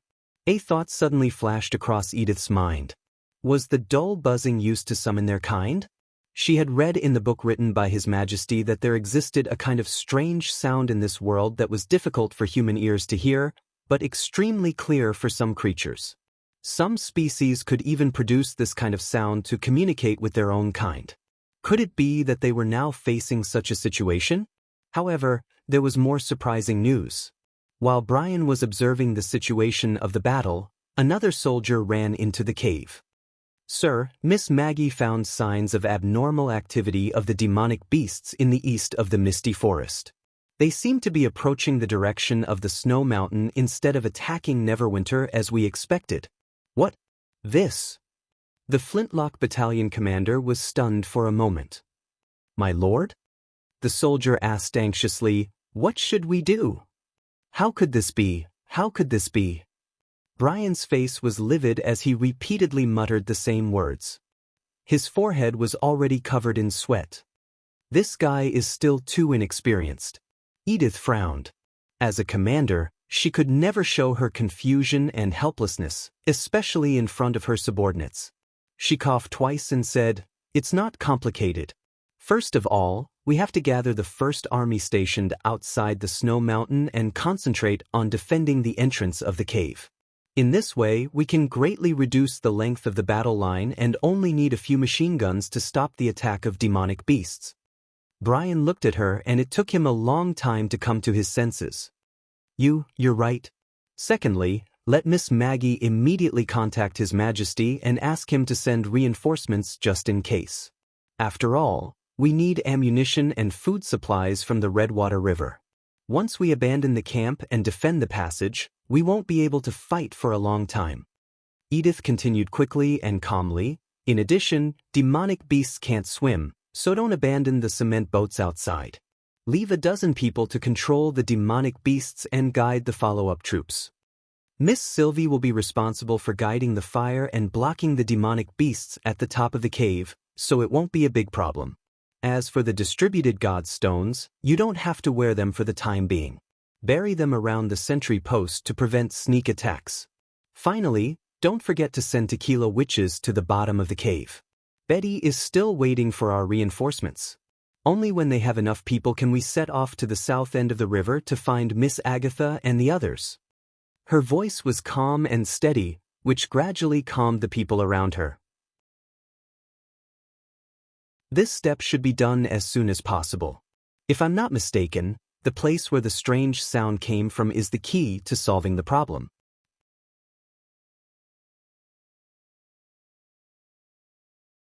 Chapter 8:12. This feels so terrible. Crawling out of the worm carrier's stomach along the narrow esophagus, Agatha covered her mouth and retched a few times. I feel like I was put in a bag full of mucus and slammed against the wall dozens of times. That's a good description. Nightingale calmly got out of the mist, looked at the wet witches and shrugged. If Fran hadn't smashed the entrance, we'd all be dead by now. Due to the ability to move freely in the mist form, she did not need to crawl into the worm's stomach like the others, so naturally she was not affected by the impact, the stench, and the sticky mucus. "Sorry, did I use too much force?" Fran asked cautiously. The strong smell made Agatha retch again. "I don't think. It's bad." Lightning wiped the liquid on her hair and sniffed it. Being swallowed by a giant reptile and then crawling out in one piece is an unprecedented experience. I don't think any explorer has ever tried something like this. Don't be so greedy. Elena rolled her eyes. Compared to feeling nothing, the stench and the sticky feeling are enviable. The gods' punishment witches unanimously agreed with Elena's words. "All right, stop talking." Agatha coughed twice and interrupted them in a hoarse voice. "The next question is, what should we do?" The witches still had some lingering fear when they recalled what had happened a quarter of an hour ago.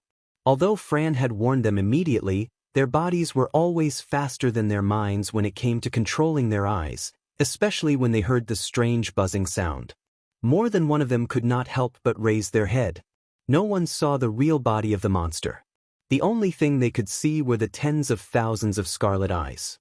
Thinking of the black stone tower that had been swallowed by the worm, the densely packed eyes should belong to the vigilant eye demons that occupied the top of the tower.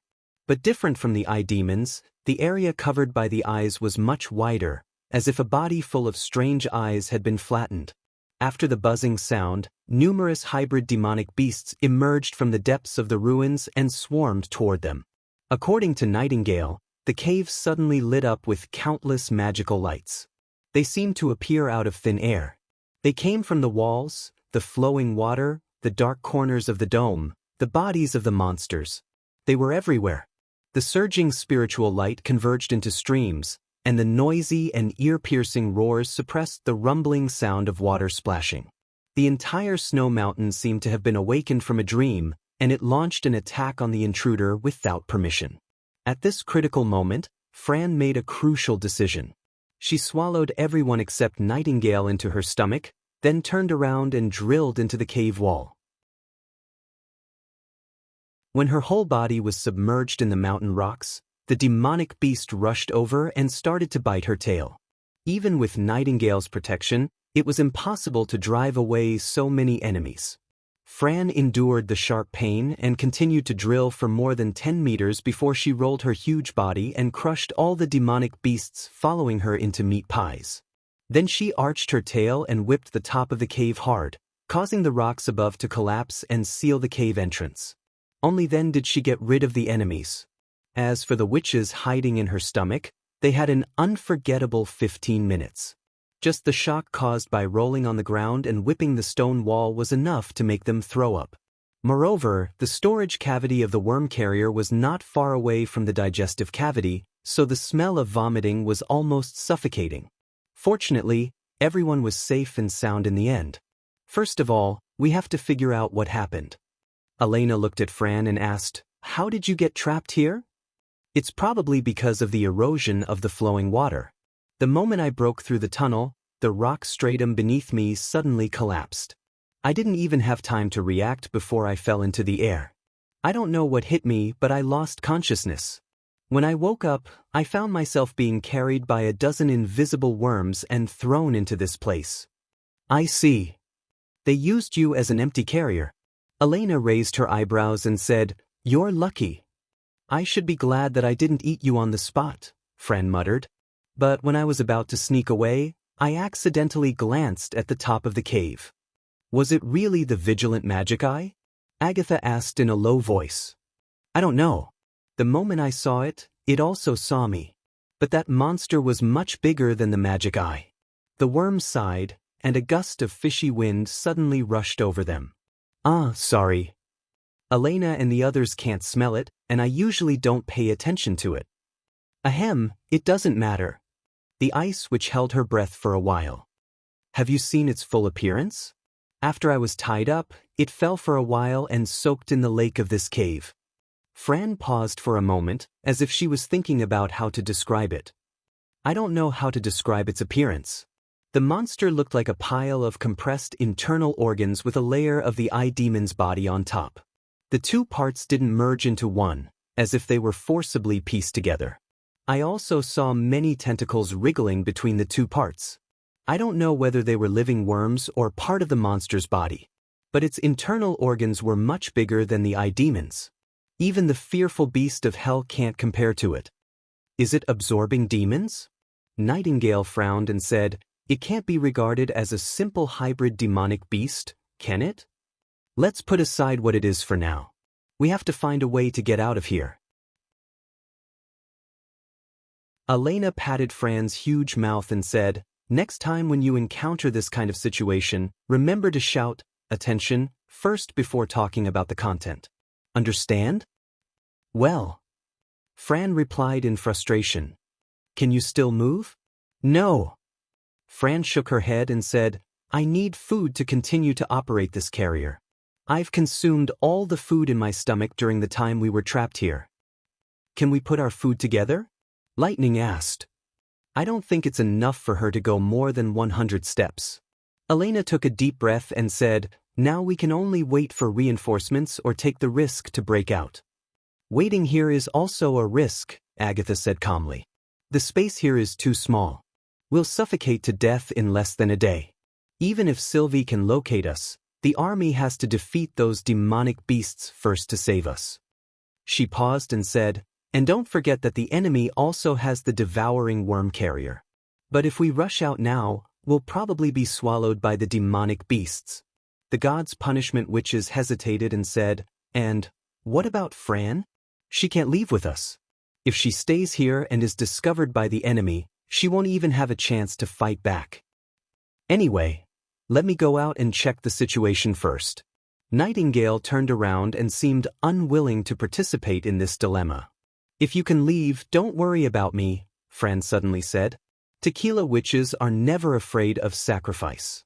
Even if I become like this, I'll always be a member of Tequila. By the way, I have something in my stomach that may help you." Then she wriggled her body and slowly spat out several sticky iron boxes from her mouth. "This is the stationing supplies that the First Army asked me to carry," Fran said while gasping for breath. They said these things were too heavy to carry, so I swallowed them. Agatha opened the iron boxes one by one and saw shovels, wire netting and other earthwork tools.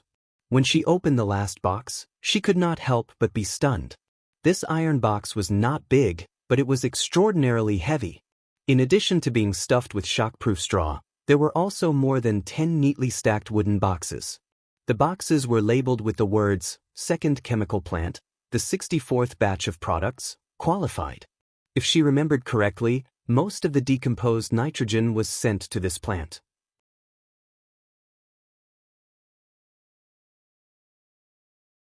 Chapter 8:13. You mean this thing is the kind of weapon that can split mountains and split the earth? After listening to the Ice Witch's brief introduction, Elena widened her eyes and said angrily, "Haven't they thought about what if this thing explodes in Fran's stomach?" The worm beside her could not help but tremble. "It explodes with a touch. It's a test product in the lab." Agatha rummaged through the iron box and found a bag of copper pipes. She spread it out in front of Elena and said, "If you don't insert these things into the explosive container, they won't react to normal impacts and burns." The other gods' punishment witches immediately became interested. They had heard about the artillery exercise from Phyllis, that is, number 76. After moving to the western region of Grey Castle, they had witnessed the First Army fighting against the demonic beasts several times. They were familiar with gunpowder weapons, but this was the first time they had such a close contact with such a weapon. Is it really okay to put it on the fire? It's so loud when it explodes, so it should be very violent. It looks like a brick. How do we use it? Will it explode as soon as we insert the copper pipes into it? Then who dares to use it? Agatha also had a headache. She only knew the general principle of the firearms His Majesty had invented and was not much better than her tequila compatriots when it came to how to operate them. The one with the red mark is the ignition detonator, which must be ignited in order to take effect. At this moment, Lightning suddenly came over and said with great familiarity, "The blue one is the pull-out detonator. You only need to pull out the string that is wrapped around it to trigger the explosives. The other one with the yellow mark can be detonated by electric current, but it doesn't seem to be in this bag." Agatha was surprised and asked, "How do you know all these?" "Because I'm an explorer."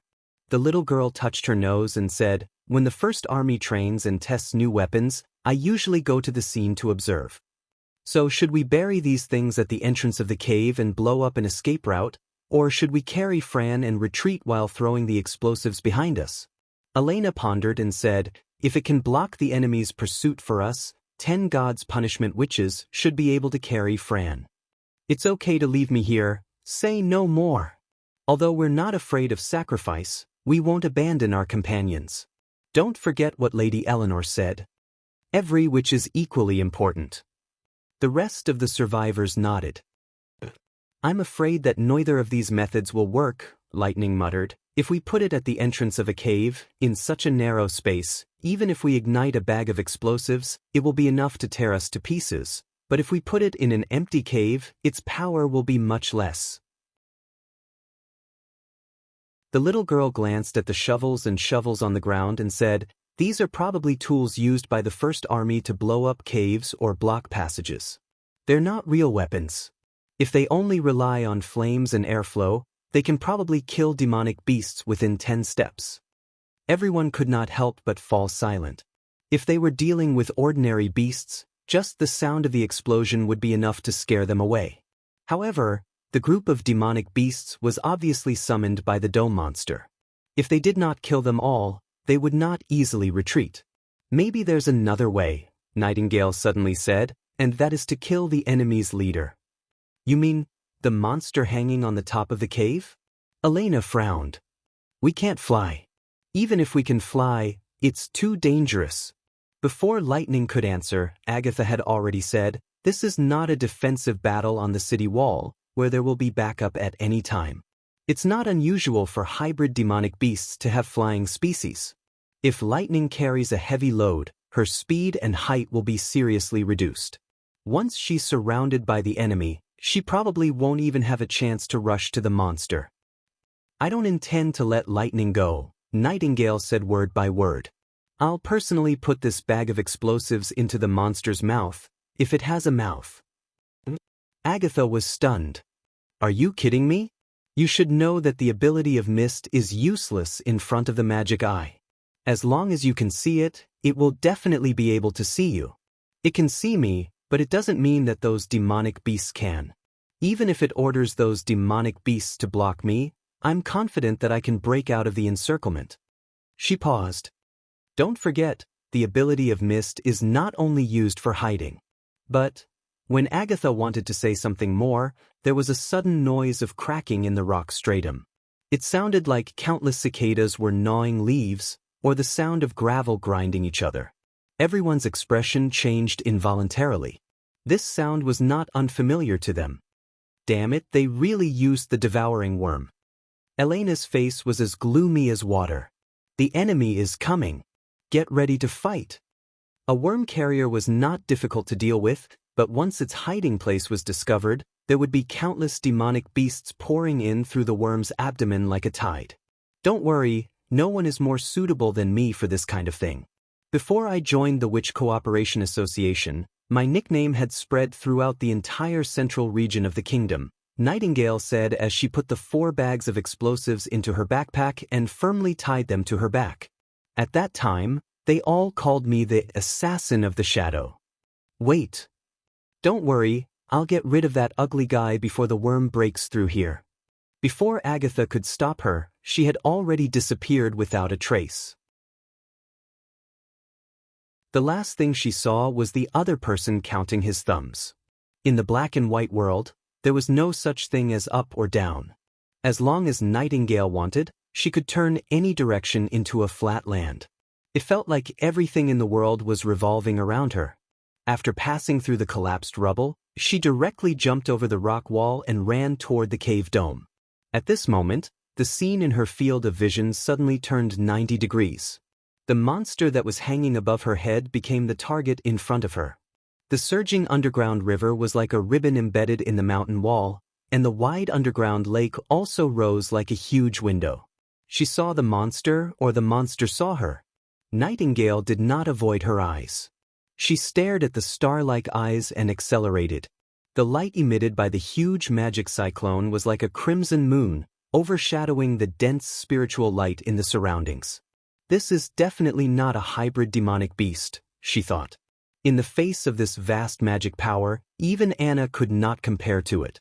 For a moment, Nightingale felt that her consciousness was connected with the thoughts of the monster. It was an indescribable sense of chaos, completely unable to be explained in words.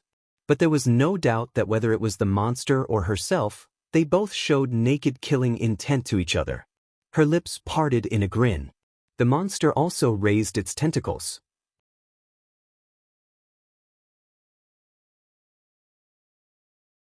Chapter 8:14. Nightingale found that she had guessed correctly. Most of the hybrids were unable to determine her position directly, and there were even fewer that could climb the rock wall to intercept her. Although the flying species that swooped down from the air were quite powerful, they were like arrows that had lost their aim. As long as they maintained their movement, it was difficult to pose enough of a threat to her. The only ones that could see her were the exotic beasts with their scythe-like front claws. They twisted their strong bodies, and the many auxiliary legs on their abdomens pierced into the rocks like nails, allowing them to move freely on the rock wall. Instructed by the monsters, they gathered at the top of the cave, blocking her from the demon eyes of vigilance. These enemies were undoubtedly the first obstacle she had to break through. The vast dome had become Nightingale's battlefield. It had been a long time since she had experienced such a feeling of fighting alone. She used to walk alone under the night sky, taking revenge on the evil nobles. It was not until Vendi found the whereabouts of the Witch Cooperation Association that she was able to escape that kind of life. But the feeling now was completely different from when she was in Silver City. Alone as she was, she did not feel the slightest weariness or resentment. She had not been forced or threatened, but had stepped into this dangerous contest of her own volition. The belief to protect her companions made her heart burn like a flame. Moreover, Nightingale did not feel lonely. She wore a protective suit specially made by Soroya, and her backpack was filled with explosives produced by Agatha. The gun at her waist was personally designed by Roland, and there was a gift engraved on it, to Veronica. All of these made her feel that she was with everyone. As her thoughts churned, the distance between the two sides continued to shorten. The enemies gradually completed the encirclement and pressed towards her with their scythes. There were a total of 16. Nightingale pulled out her pistol and pulled the safety. When the beast at the front was only a few steps away from her, she broke out of the fog and pulled the trigger at the same time. The other party also pounced at the same time. Its powerful tail and auxiliary legs gave it an extremely terrifying explosive speed. This attack was like a predator pouncing on its prey, and it was completed almost in the blink of an eye. It was not so much that the bullet hit it, but rather that it collided with the bullet. Even if it was hit, the remaining force could seriously injure Nightingale. But the latter was prepared. The moment the bullet left the chamber, she retreated into the fog and stepped on a rapidly retreating outline. It was the outline of the Earth. The timing was perfect. In the eyes of an outsider, it looked as if she had suddenly jumped back a few meters, but in reality, it was the ground that had brought her flying backwards. Bang! The bullet directly penetrated the sickle beast's sharp head, flipping open its carapace and brain matter like a blooming flower bud. The magic radiance dissipated at a speed visible to the naked eye, and the invisible body twitched and revealed its true form. The beast that had lost its vitality fell into the underground lake like a stone, but in her eyes, it was rising quickly, as if it was being sucked into the turbulent lake. Just like that, Nightingale used the unpredictable lines in the fog to chase and kill the enemy on the dome. Even though the strange beasts moved quickly, gravity still put quite a bit of a burden on them, especially when she deliberately lured the opponent back to the battlefield where she had already fought. The rock layer that was riddled with holes clearly couldn't provide enough friction, forcing them to slow down and insert their auxiliary legs deeper into the ground. However, this tactic wasn't without flaws. Because she had to leave the fog when shooting and expose herself for a short period of time, more and more evil beasts surrounded her, and the threat of flying species pouncing on her greatly increased. Those deformed monsters with wings no longer blindly launched a dive, but instead hovered closer to the dome, waiting for an opportunity. Once she fired, they would all rush in the direction where they could dodge, forcing her to pass through again or use the outline to avoid the enemy's large-scale attacks. The battle lasted less than a quarter of an hour, and several wounds had already appeared on Nightingale's body. After all, she couldn't find an ideal place to dodge every time. The changes in the spatial outline didn't depend on the will of an ability user, and the foggy world was also full of danger for her. As a result, the high-intensity battle was a heavy burden on her physical and mental strength. The most serious injury was on her ribs. She couldn't dodge the attacks from the two flying species. Their sharp claws tore her coat from the side of her abdomen to her waist. Fortunately, Soroya's coated protective suit withstood the fatal attack, so she didn't get cut open on the spot. However, the force of the attack still passed through the coating, and she almost couldn't breathe because of the pain. It took her a while to recover her breath. The fact that the manic-demonic hybrids didn't bite each other and instead cooperated with each other to launch fierce and rapid attacks showed that they were obviously under the command of the multi-eyed demon. This made Nightingale even more determined to destroy it. Although she didn't know why it hid in the Great Snow Mountain instead of looking for trouble in Neverwinter, once the demonic beasts had a unified leader, it would definitely be a great threat to His Majesty in the future. After all 10 rounds of bullets were used up, there were only 4 sickle exotic beasts left. Apart from the one that was killed by a single shot, the other 2 fell into the chaotic battle. Judging from the swirling currents on the lake surface, there was basically no chance of them climbing out after falling in. Besieged by the demonic beasts, Nightingale didn't have time to change the cartridge, nor did she intend to do so.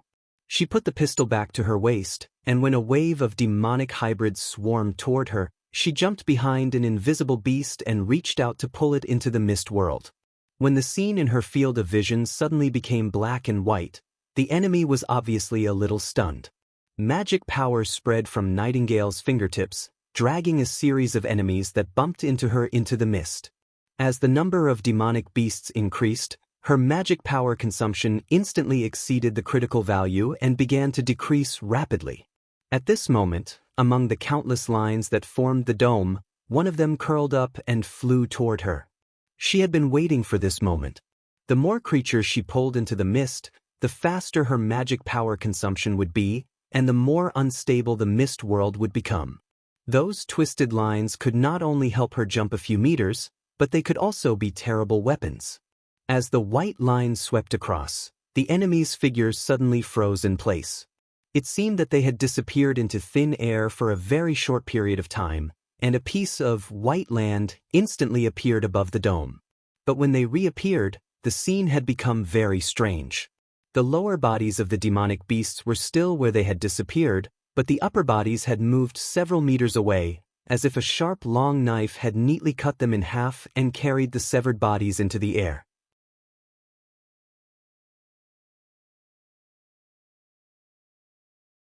Chapter 8:15. Nightingale's vision suddenly widened. The other demonic beasts hesitated after witnessing this shocking scene. They no longer blocked her way like before. Instead, they growled and stood still as if they were afraid of her. These hybrids felt fear. The monster hanging on the top of the cave waved its tentacles and roared furiously. However, its urging had little effect. The only sickle monster that obeyed its command was no longer able to do what it wanted. With only 3 of them left, they could no longer pose a threat to Nightingale. The tight defense line had now become fragmented. No enemy could stop her anymore. Nightingale summoned the remaining magic power in her body and rushed toward the center of the dome. As the distance between them shortened, she finally understood what Fran meant by abnormal. Rather than calling it a creature, it was better to say that it was a pile of exposed organs. It had no skin, no muscle tissue, and its intestines, tentacles, and unnamed organs were stacked layer by layer. It looked ferocious and terrifying. Obviously, it was impossible to throw the explosives into the monster's mouth. Nightingale looked at a wriggling meat sack. Although she did not know whether it was a fatal organ of the monster, its position was at least much deeper than the intestines. Moreover, it was flowing with magic power. When the explosives exploded, it would definitely cause more damage. Although it was a little risky, she did not have the chance to try again. This duel had to be a fatal blow. The closer she got to the target, the more Nightingale could feel the size of the monster.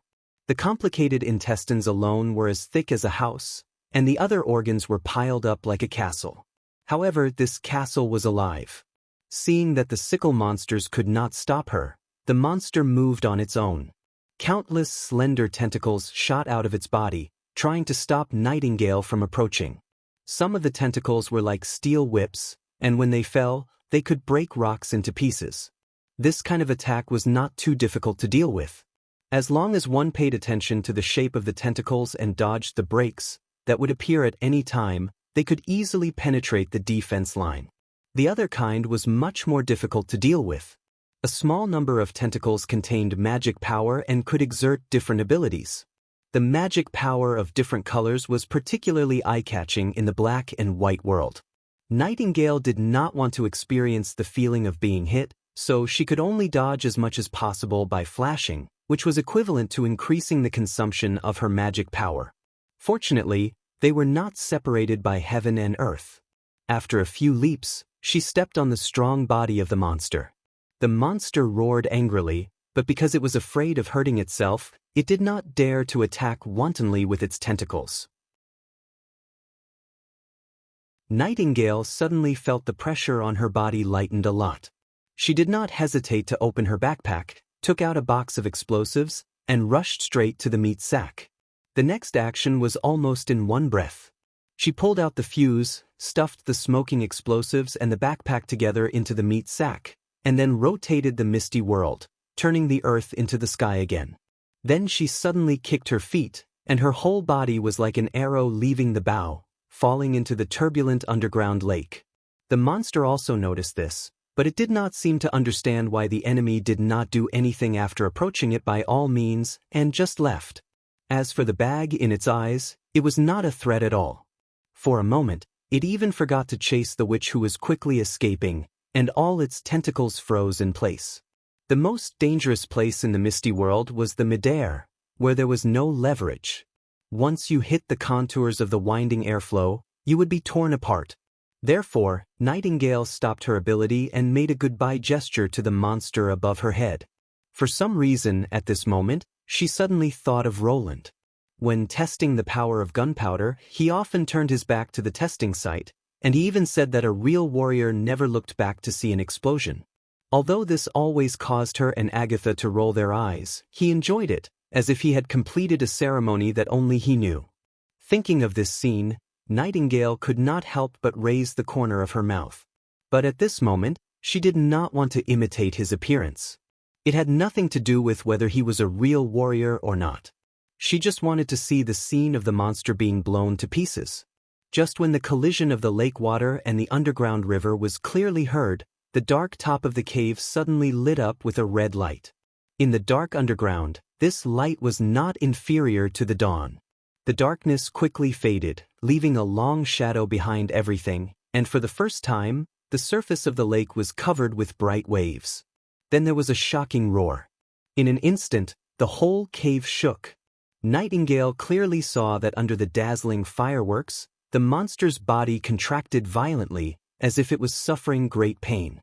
The crimson moon that covered the dome suddenly lost half of its body, and some of its organs burst out like a volcanic eruption. The parts closer to the explosion directly ignited, and thick smoke billowed. Splash! Then she fell into the water. The world instantly became quiet, and only the rumbling of her heart could be heard. The high-speed rotating water formed a bottomless black hole under her body, and the huge suction force was like a giant hand, trying to drag her into the abyss. In the face of such power, any struggle was useless. Fortunately, Nightingale was prepared. She released the last bit of magic, summoned the fog again, and then with the help of the hovering white lines, jumped out of the water as if climbing a staircase. At this point, the magic power in her body had been completely consumed, and the side effects of overusing her ability began to appear. Severe throbbing pain and dizziness rushed to her brain, and her limbs could not stop trembling, making her almost unable to control her body.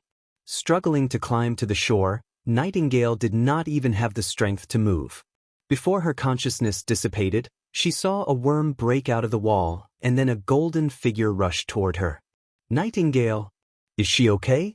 Fran asked worriedly. Not a big deal. She just used up her magic power. Agatha roughly examined her and handed her to the gods' punishment witches. You guys carry her, and we'll leave this place as soon as possible. After Nightingale insisted on leaving, they decided that as soon as the explosion sounded, they would rush out to meet her no matter what, in case she was trapped alone. For this reason, all the food was stuffed into Fran's stomach. Although they could not guarantee that she would be able to dig a way out, at least she could crawl with them to the designated campsite. However, the explosion was surprisingly effective. After the explosion, not only did the worm carrier stop moving, but the other demonic beasts also followed it and fled. Leave it to me. Elena took over the unconscious Nightingale. After this battle, the tequila survivors obviously had more respect for this blonde witch. Don't you want to give it a few more blows? Lightning looked at the struggling monster at the top of the cave and said reluctantly, It looks like it's not completely dead yet. A cornered beast is the most dangerous fight, and you can only bring a box of explosives up there at most. Don't take this risk, Agatha replied in a low voice. When the first army gathers, it will die sooner or later. The little girl hesitated for a moment and finally nodded. Just when everyone was ready to retreat, the monster suddenly let out a cry. With this series of dull and muddy cries, the lake's surface suddenly changed. Under the flickering light, a huge skeleton rushed out of the water and opened up rows of bone claws toward the top of the cave. Even in the turbulent water, it still remained stable. The monster loosened the tentacles that held its body in place and fell straight down from the dome, right into the skeleton. The skeleton suddenly sank, stirring up layers of waves, a large amount of lake water was pushed to the shore, and even the turbulent underground river for a while appeared to reverse. Then the bone claws closed and wrapped the monster like ribs, and then slowly sank into the lake. The moment the burning flames on its body came into contact with the water surface, billowing white smoke rose, emitting a pungent burning smell. The moment it disappeared, everyone saw the densely packed eyes on its body. Even though half of them had disappeared, the remaining eyes did not conceal the intense hatred that was revealed.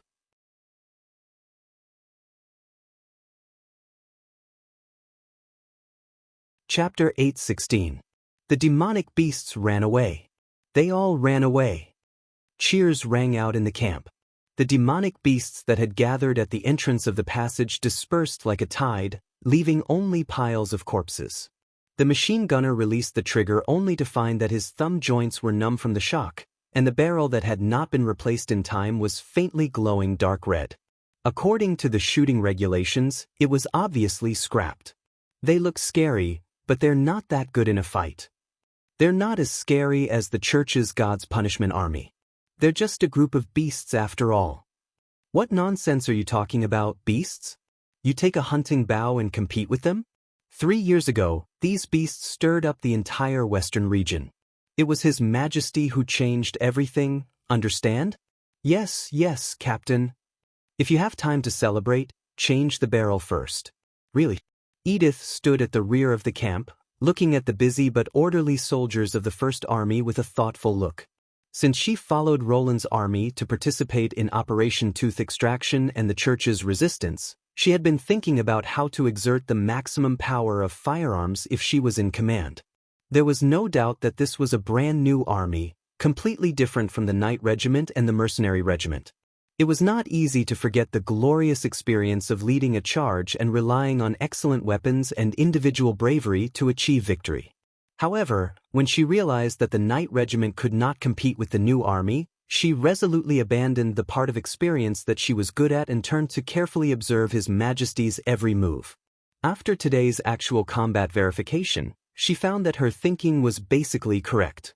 The most remarkable feature of firearms was that they could kill the enemy at a very high efficiency in places that the enemy could not reach, and did not have to consider the problems of distance and physical exhaustion. Therefore, the narrower the shooting range, the more concentrated the firepower. As long as the supply could keep up, they could fight from morning to night without stopping. The front line, which was only enough for 3 or 4 Knight regiments to charge side by side, was crammed with 2 squads of soldiers. The arrangement of 3 machine guns was not because they could not fit more, but because they were limited by the number of machine guns and bullets. Even so, the fierce firepower made it difficult for the hybrids to move forward. They did not need to aim, nor did they need to use physical strength, they only needed to pull the trigger. When the enemies were too densely packed, she even saw a thick mist of blood rise from the entrance of the cave. If His Majesty was in charge, he probably wouldn't be able to do a better job. The only thing she couldn't fathom was the demonic beast's actions. Obviously, some of the enemies had basic intelligence. When they saw that it was difficult to break into the cave, many demonic hybrids began to linger outside the cave.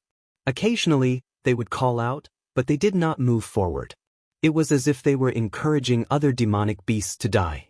But if they had the ability to think, why would they obey the instructions of the strange cry? Demonic beasts, on the other hand, did not need to maintain such a relationship. As long as they escaped into the barbarian lands, they could live on their own, unlike humans, who were unable to live apart from their group. Could it be that there was some kind of connection between the demonic beast and the owner of the voice that she couldn't understand, and that this connection was even above survival? It was hard for her to imagine this. Maybe after the exploration, I'll ask His Majesty Roland for his opinion, Edith thought. Now in Neverwinter, only His Majesty could surprise her, or in other words, make her unfathomable. This kind of unfathomable did not refer to his character, but to his thoughts. Every time she talked with him, she could not help thinking about how broad a person's mind could be. Miss Edith, you've really helped me a lot this time. Brian's voice interrupted her thoughts. She turned around and saw that the young officer's face was full of gratitude. When I do the post-war report, I'll definitely report your merits to His Majesty. It's just what I should do. Edith smiled. And I wasn't sure it would work at that time, so you didn't have to mention my suggestion in the report. How can I do that? Brian shook his head repeatedly. His Majesty said that the army is a place that only cares about the results, not the process. A victory is a victory. If I hide your merits because of this, I'll be no different from a thief, and it'll be unfair to you. All right. The Pearl of the Northern Region shrugged. If you insist. Of course. At this point he paused for a moment, then stood up straight and saluted. In addition, I now understand what you meant by trust. The First Army appreciates your suggestion, but I still have a lot of things to do. Please excuse me. Looking at the back of the gun battalion commander, Edith suddenly understood why His Majesty chose a patrol captain of the border post to serve in the army. Merits were the basis for Knight to ask for rewards from the Lord, and it was also the last thing that His Majesty wanted to share with others. As for forgery and lying, there were countless examples, and even her trusted subordinates could not prevent it. Although the details of the First Army were different, in general, promotions and rewards were still linked to merits. Moreover, she was not a member of the army, and even if the other side completely concealed this matter, she could not take the initiative to argue with His Majesty. Just for the sake of being fair, he could share the benefits that he could easily reap with others. In fact, this former patrol captain was already more like a knight than most knights. Loyal to His Majesty and upright, that was probably the reason why Roland had entrusted him with such an important task. His commanding ability and knowledge could be cultivated, but it was difficult to change his character. Edith had long noticed this. The spirit and momentum of His Majesty's First Army were completely different from those of the knights in the past, and could be said to be completely new. Perhaps the key to forging this army was to give up the power of the nobles and only choose the civilians to join the army, coupled with the ideological education mixed in the primary textbooks. And now, she had left her name in the army. Half a day later, Roland received the news that the situation had been alleviated. At this time, the urgent 100 reinforcement troops had boarded the ship and set off, and more reinforcements were also packing up and waiting for the departure order. Even the newcomers of the Witch Union, Annie, Broken Sword, and the others were ready to support. From City Hall to the First Army, the whole of Neverwinter was on guard, more nervous than when they were attacked by demonic beasts, but in the end, it was a false alarm. The messenger was still Maggie. Looking at the latter's raised head and slightly open mouth, Roland did not know whether to laugh or cry.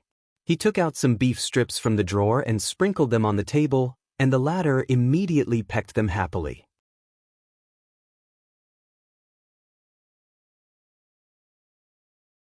Chapter 8:17. In the next 3 days, news about the front line came one after another. When he heard that Nightingale had exhausted her magic power and fainted, his heart tightened. Fortunately, she was fine. When the news arrived, she had basically recovered. She even asked Maggie to tell him not to worry about her. The results of the exploration showed that there was indeed a ruin of the underground civilization in the Great Snow Mountain, but it was not as well preserved as the one in the impassable mountain range. Most of the caves had collapsed, and the remaining compartments were filled with rotten food, insect eggs, and corpses. Not far from the underground lake, the Tequila Witches also found a damaged magic core. There were almost no valuable documents left. The only harvest so far was a primordial carrier and 2 devouring worms. Roland couldn't help but feel surprised. If the multi-eyed monster above the lake was just a beast that happened to treat the ruins as a suitable nest, then there was nothing strange about it. But obviously, the monster was not stupid. It had driven the worms to devour Agatha's laboratory and the Blackrock Tower in Devil's Town. Moreover, it found the strange insect sacks wrapped in demons and humans underground. No matter how he looked at it, it seemed that the monster was deliberately collecting information about the 2 races. Especially when the first batch of insect sack corpses was transported back, he noticed that the broken skin of the victims was not caused by corrosion, but by the phenomenon of long-term storage. This meant that the corpses in the insect sacks had been there for a long time and did not look like they were prepared for rations. This behavior of turning other creatures into specimens was obviously something that only intelligent individuals would do. In that case, why did it torment the ruins beyond recognition? Or, the monster did not care about the things that the tequila witches valued. Roland looked at the scene reconstruction photos, drawn by Soroya, and thought for a moment. Translator, Endless Fantasy Translation Editor, Endless Fantasy Translation Translator, Endless Fantasy Translation Editor, Endless Fantasy Translation Translator, Endless Fantasy Translation Editor, Endless Fantasy Translation Translator, Endless Fantasy Translation Editor, Endless Fantasy Translation Translator, Endless Fantasy Translation Editor, Endless Fantasy Translation Translator, Endless Fantasy Translation Editor, Endless Fantasy Translation Translator, Endless Fantasy Translation Editor, Endless Fantasy Translation Translator, Endless Fantasy Translation. As for the lake at the bottom of the ruin, Sylvie had already confirmed its direction. It was a water vein that led to the sea. Based on his current skills, once the enemy escaped into the swirling sea, they would lose their target. The only thing they could do now was to blow up the dome of the ruins and completely seal the underground water vein to ensure the safety of the rear of Neverwinter. Of course, there was some good news. In Lightning's report, Fran was tied up by a kind of reptile, which was the same kind of reptile as the eggworms that wrapped corpses. Under certain circumstances, the mucus in their body seemed to be able to quickly solidify and produce a strong adhesive force, just like the silk of spiders. At the same time, these crawlers had no intelligence and no attack power. Agatha had studied them and confirmed that they did not belong to any species on the fertile plains. In other words, this kind of reptile was probably brought here by the monster. Roland did not care where it came from. What he cared about was the mucus that could solidify quickly. According to Lightning's description, it might even be artificially bred. Therefore, in his reply, he asked Agatha to make a detailed report on the harmfulness, predation range, and living habits of the new species. In addition, he also asked her to collect the strange plants and fungi in the ruin, especially the fruit that emitted a gloomy cold light. He was particularly interested in the giant mushroom that was as big as an adult. Just as Roland was about to look at the wonders of the underground world again, someone knocked on the office door. It was Phyllis who walked in. She bowed and said, "Your Majesty, Lady Pasha wants to talk to you about the ruins." Roland nodded. He would send a copy of all the information he had received these days to Tequila. He also wanted to know what the ancient witches thought about the visceral monsters. "Let's talk through a video conference." Video, what? Phyllis was stunned for a moment and then quickly realized what he meant. "You mean the phantom instrument?" "Yes, the same place, the reception hall on the first floor." Roland could not help but grin. Finally, someone could understand his nonsense. "I see." She also smiled.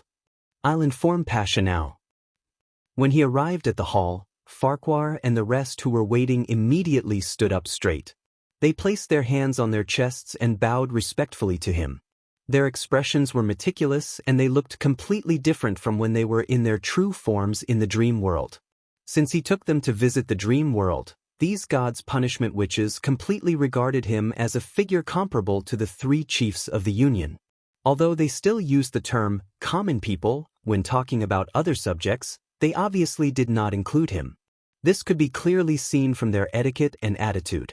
Roland had told them not to pay too much attention to these formalities, but although the gods' punishment witches agreed, they still saluted him as usual, even more seriously than the guards. After a few times, he let them be.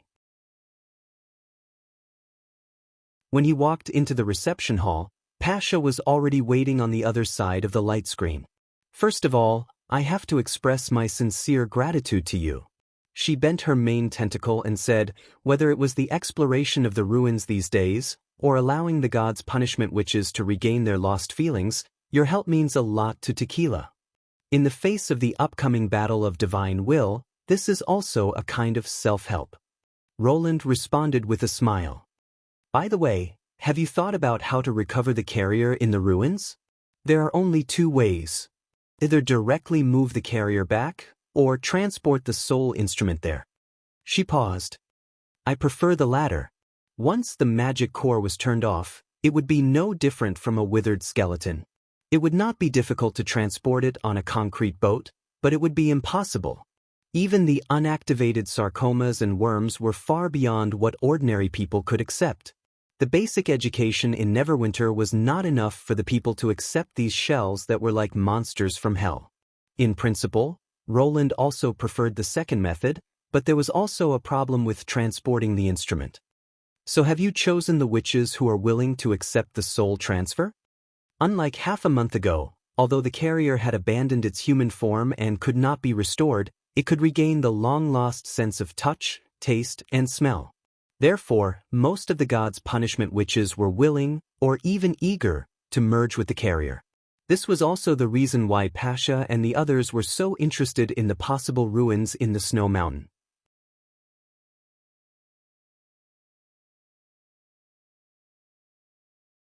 Chapter 8:18.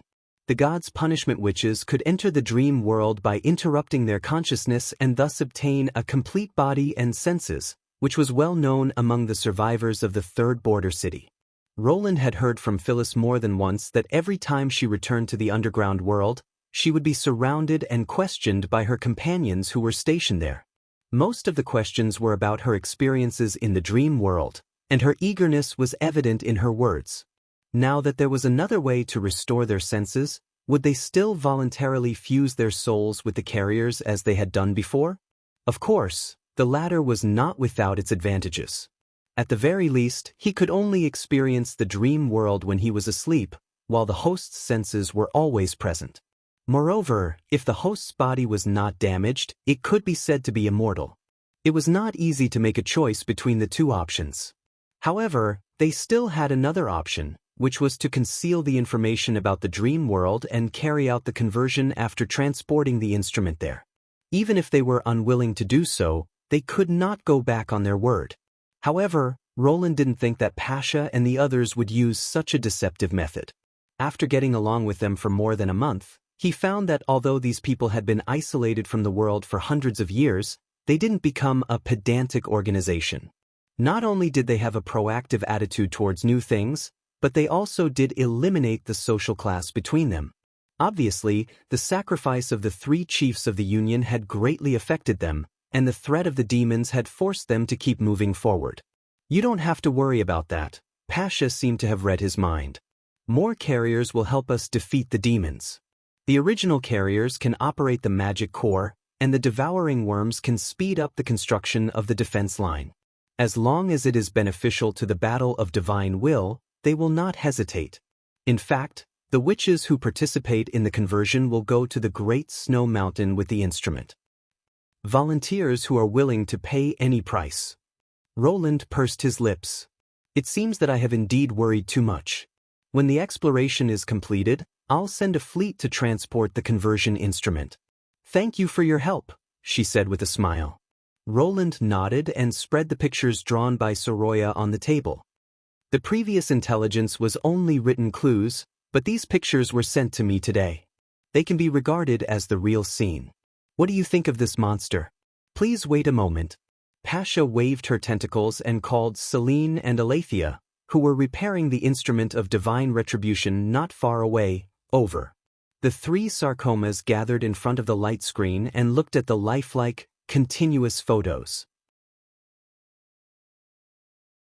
This time, the silence was unexpectedly long. They connected their tentacles and communicated telepathically. Plus, the blob itself did not show any expression, so Roland even had the illusion that they had been disconnected. After a while, Pasha's voice rang in his mind again. Sorry to keep you waiting. Some of the pictures surprised us, so we had to confirm them again and again. It's neither a demonic beast nor a devil, right? Yes, Celine said, and the skeleton that fell into the water appeared in the divine land described by Lady Natalia. Are you sure? We have been underground for hundreds of years, but we are not stupid to the point of forgetting such important information. The carrier's memory is actually far superior to that of humans. Lady Natalia saw the sea and the skeleton in the 3rd picture scroll. From the description, it is very similar to the scene in the picture. Plus, the lake leads to the sea, so this judgment is even more credible. So, now we can be sure that it belongs to the civilization that has never shown up before? Roland asked, stroking his chin. He was not surprised by this result. When they found out that the devouring worm did not even spare Devil's Town, there were only two possibilities left. Either it was a neutral party that disliked everyone, or it was the last party in the Battle of Divine Will. In addition to helping the tequila survivors, the plan to explore the Snow Mountain was also an operation to eliminate threats and find out the opponent's background. In addition, he had also read similar records in Zero's memory fragments, but the description was very vague. Now, with the confirmation of the tequila witches, he could almost confirm the monster's true identity. It's very likely, but... Pasha hesitated before continuing. There are still many things that we don't understand. For example, the demonic beast. This group of beasts throughout the Land of Dawn should have been eroded and mutated by magic power, just like the witches who obtained magic power. But why do they follow the instructions of this monster? This is different from the demons forcibly enslaving the hybrids. It's more like the relationship between the leader and the follower. Roland had also thought about this question. If the demonic beasts were a part of that civilization, it was also difficult to explain why they did not accumulate the hybrids and then destroy the humans and demons in one go. Any intelligent race would not let their power be wasted in the months of demons every year. Perhaps the origin of these deformed beasts was not as simple as they thought. When the Battle of Divine Will starts, we will know the answer. Roland shrugged and pretended to be relaxed. If they are also relatives of the monster, that would be great. Then, when we defeat all the opponents, even when the months of demons comes, these ugly creatures will not be seen in the vast snowfield. You're right. Pasha was startled at first, then she chuckled.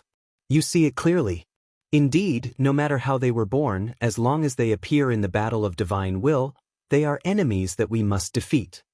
The following discussion focused on how to block the underground river in the ruins and how to build a line of defense. When the meeting was about to end, Roland suddenly thought of a key problem. By the way, since we have caught the tail of the hidden civilization, we should give them a name. He cleared his throat. Just like the civilization in the first scroll, they are called demons. Is it important? Pasha asked while tilting her mane beard. Demons are the most popular name. In the Union, some people also call them blood fiends, deformed demons, or defilers. Of course, a suitable name is very important for propaganda and mobilization. The more evil it appears, the more it can arouse people's antagonism. Then, what do you think we should call them? Well, since they are potential enemies and stay in the sea for a long time, let's call them sea monsters. What do you think? The whole room suddenly became quiet. Is that bad? I thought the name Third Border City was bad enough. I didn't expect it to be worse. Aletheia sneered. Sea monster? It sounded like he was addressing a giant octopus. Aletheia. Pasha patted the former's head with her main tentacle. Your Majesty, if you think it's okay? I think there's no problem. Although that was what he said, why did his tone sound so forced? Roland picked up his cup and took a sip of tea to cover up the awkward atmosphere. Ahem. Scroll, who was taking notes at the side, suddenly coughed twice. Your Majesty, how about we call it the Deep Sea Devil? Deep Sea Demons? He repeated. Yes, the concept of the word, devil, has been deeply rooted in the hearts of the people. We don't need to describe it too much, everyone can understand what it represents. This will help the promotion of the City Hall's propaganda work, and the people will also not feel that they have to face multiple enemies at the same time, Scroll explained as she held the quill in her hand. It seems to be a little better. Roland pursed his lips unwillingly. Then we'll do as you say.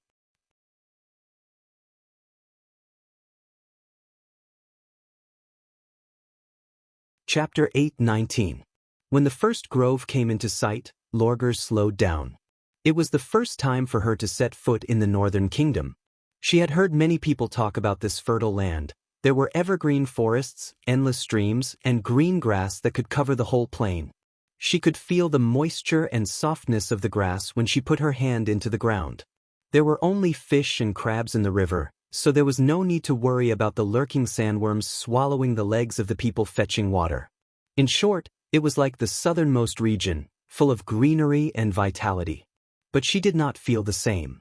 Probably because the months of demons had not ended yet, there were only lonely branches above the tree trunks and withered weeds on the ground. In terms of greenery, it was not even as green as the big oasis occupied by Iron Sand City. The only thing that made her feel different was that the yellow sand on the ground had gradually turned dark brown. Lorgar looked around and found a place where there was no one to take shelter from the wind.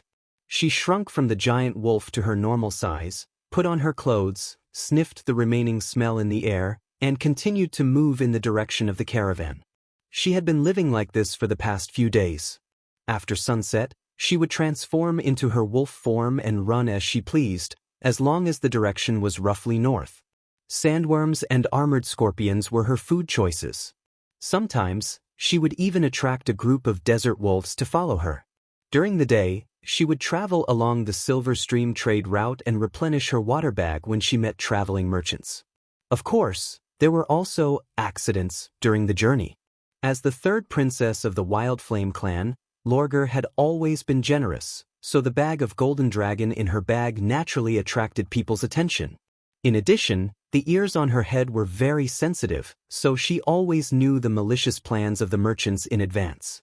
At first, she would make those vicious people pay a heavy price, but later she simply followed the caravan from afar and used the smell to determine their location.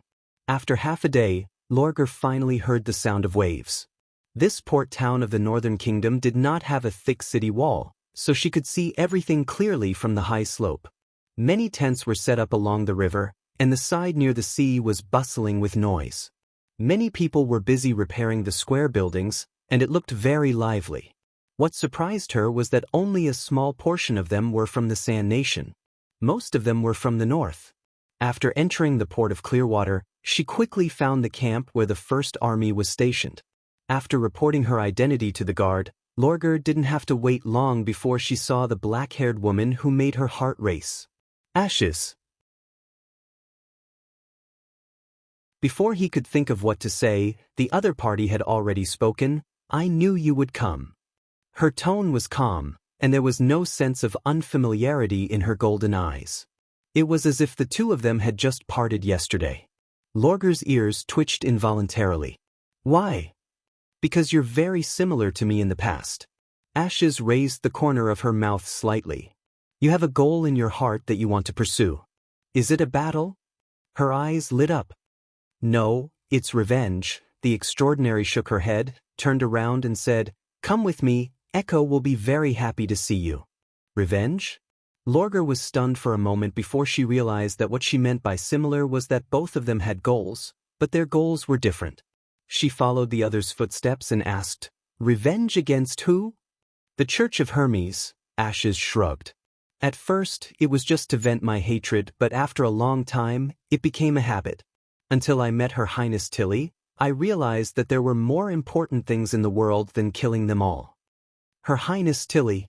The wolf girl noticed that when Ashes mentioned this name, there was a trace of rare softness in her voice. Is this the person who changed the mountain?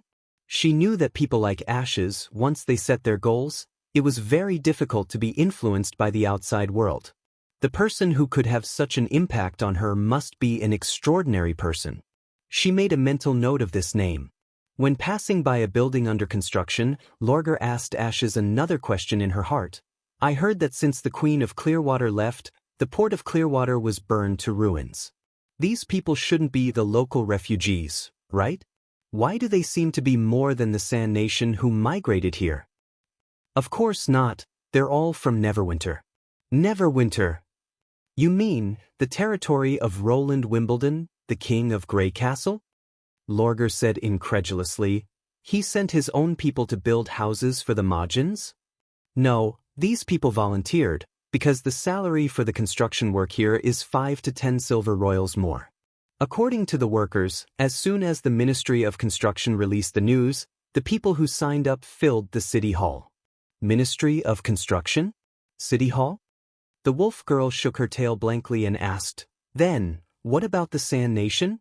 She remembered that the first batch of several small clans that migrated added up to 2,000 or 3,000 people. The great chief would not rather send people from thousands of miles away than make the Sand Nation work here. If he really did that, she would doubt his motives. Most of them went to the Endless Cape, where His Majesty wants to build a new city. Ashes answered quickly, the Osha clan is no exception. Only the clans that participate in this construction task can live in the new houses and receive the same food supply as the people in Neverwinter. Build a city in that wasteland where there is neither oasis nor human habitation. If she didn't know that a proud person like Ashes wouldn't even bother to lie, she wouldn't have believed it to be true. What on earth is the King of Grey Castle thinking about? Then, what about those who can't go? If it's because of physical reasons, they can stay to help the construction team build the port of Clearwater and receive the same treatment. In other words, as long as they're willing to work, they don't have to worry about starvation. At this point, Ashes seemed to sigh with emotion. Her Royal Highness Tilly once said that the ideal world in her heart is to gain as much as you put in. Between people, people don't rely on force to win everything, but rely on their own hands to accumulate wealth. It sounds incredible, but I didn't expect that her unreliable brother could do it. Lorgar automatically ignored the last sentence and asked, but why does the great chief want to build a city in the Endless Cape? There's nothing there. There's black water. Ashes spread out her hands and said, His Majesty wants to collect a lot of it. Just for this reason? The wolf girl was stunned. He did so many things just for the black water? He obviously bought it from the Iron Sand City like the Queen of Clearwater. She did not believe in groundless kindness. Most people in power wanted nothing more than money and land, but this series of actions was completely contrary to the two. Not only did he give the land to the Sand Nation, but he also reclaimed the desert and sent troops to guard it. No matter how she looked at it, it was a big project that cost money like flowing water. Just this expense alone could buy hundreds of barrels of black water. If this was the other party's purpose, the King of Grey Castle's behavior was a little too strange. She could not help but worry about her father's decision. She thought that Ashes would refute or explain, but she just raised her eyebrows and said, yes, who knows what he's thinking? Huh.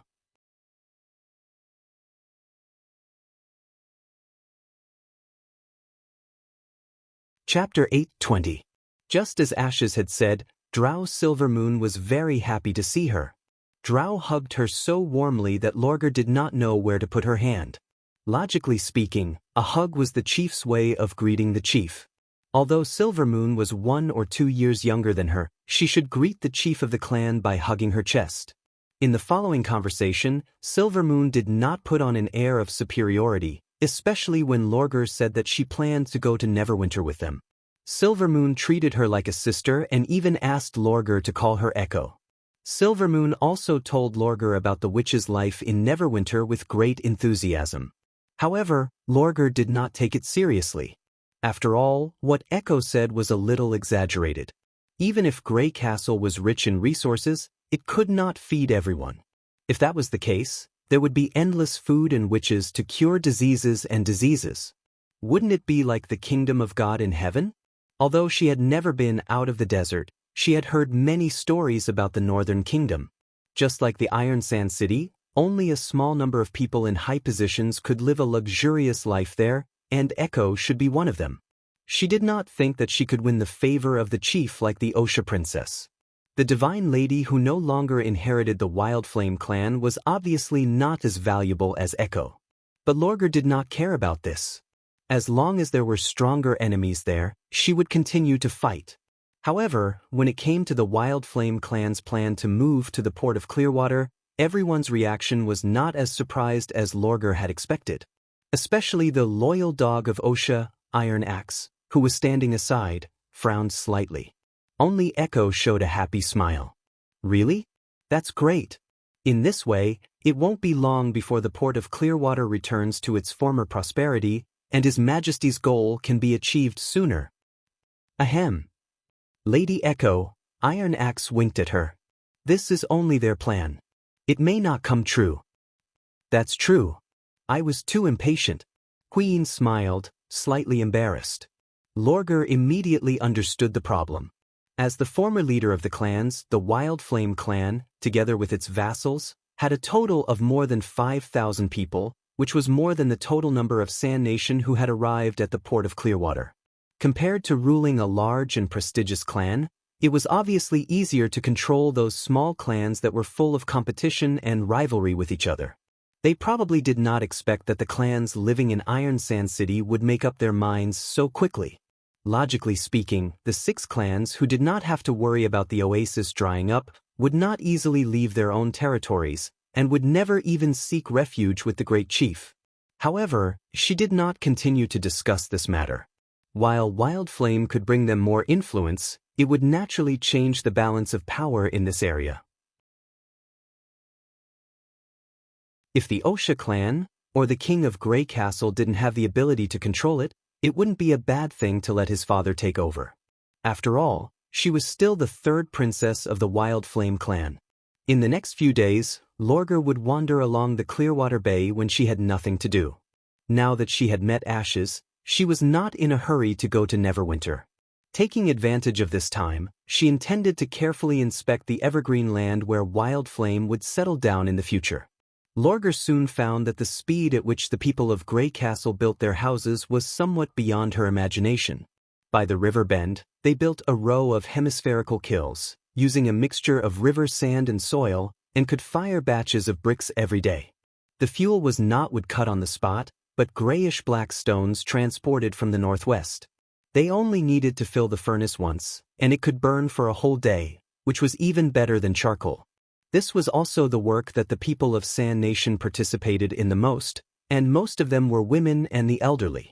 They seemed to be divided into several groups, and every time they dug out a load of soil or carried a box of black stones, a manager would press a mark on their arm.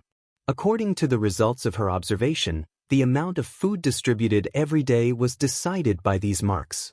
When it came to the construction work, she rarely saw the people of Sand Nation, as the people of Grey Castle almost took care of everything. They used another kind of gray powder and water to mix it into a paste, and then stacked the bricks layer by layer. Every house was built according to the same size and the same way, and she could see new changes almost every day. Another thing that surprised her was that the people of Sand Nation and Grey Castle treated her differently. Since she left Iron Sand City, Lorgar had never covered her furry ears and tail. When she met the eyes of the people of Sand Nation of Mojin clan, most of them would always avoid her eyes and show a look of rejection, even though they had the same skin color. She was not a stranger to this reaction, and she had long been prepared for it. However, the people of Grey Castle did not show the slightest fear or disgust, and some of the bolder ones even took the initiative to greet her, as if they were accustomed to this half-beast body. Puzzled, she asked Ashes the question in her heart. "Ah, you mean this, isn't it very common for witches?" Ashes spread out her hands and said, "Not to mention half-human and half-beast, there are even people who can transform into beasts. For example, there's a guy called Maggie. After his transformation, he looks much more horrifying than you. But after acting as rescue messengers a few times, people got used to it. Even if you don't look good, they won't reject you because of that." Is that so?" Lorgar's ears twitched. In other words, her so-called determination to face her true self and not avoid her flaws was actually unnecessary? By the way, she suddenly thought of another question. Are you the strongest witch in Neverwinter? Well, this question. She did not know if it was an illusion, but she suddenly felt that Ash's expression became much more serious. There are 2 kinds of situations. One is with a god's stone of retaliation, and the other is without. If you wear a god's stone, you can't use your ability, right? Because without a god's stone, there are several people in the Witch Union who can't defeat you. Even you can't? Lorgar was a little surprised. If it was before the evolution, it would be fine. Ashes nodded.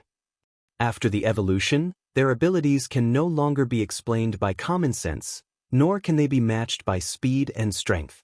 For example, Leaf, when fighting in the territory controlled by the Heart of Forest, she's almost no different from a god. Even with a god's stone of retaliation, it's difficult to escape from the jungle traps. In short, if we really have to fight, she's definitely the witch I don't want to face. The wolf girl's blood was boiling. What else? Although Anna is not good at fighting, her ability is impeccable. She belongs to the type of person who can't do anything without a god's stone. Of course, only in a face-to-face duel. But she's the most important witch in Neverwinter and Roland's treasure, so she definitely won't fight with you. Ashes counted on her fingers and said, and Nightingale is also one. If you often find someone to fight with, you'll definitely attract her attention. But that girl is narrow-minded and her ability is strange, so it's better not to fight with her. Lorgar wagged her tail and memorized the names one by one. Then, what about the Maggie you just mentioned? Her ability is also to transform into a giant beast, right?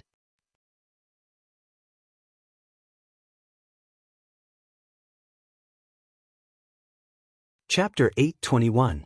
Lorgar nodded and classified Maggie as a superior in the Witch Union. At the same time, the image of an ugly, ferocious, but extremely powerful giant beast emerged in her mind. Then, what about wearing a god's stone of retaliation?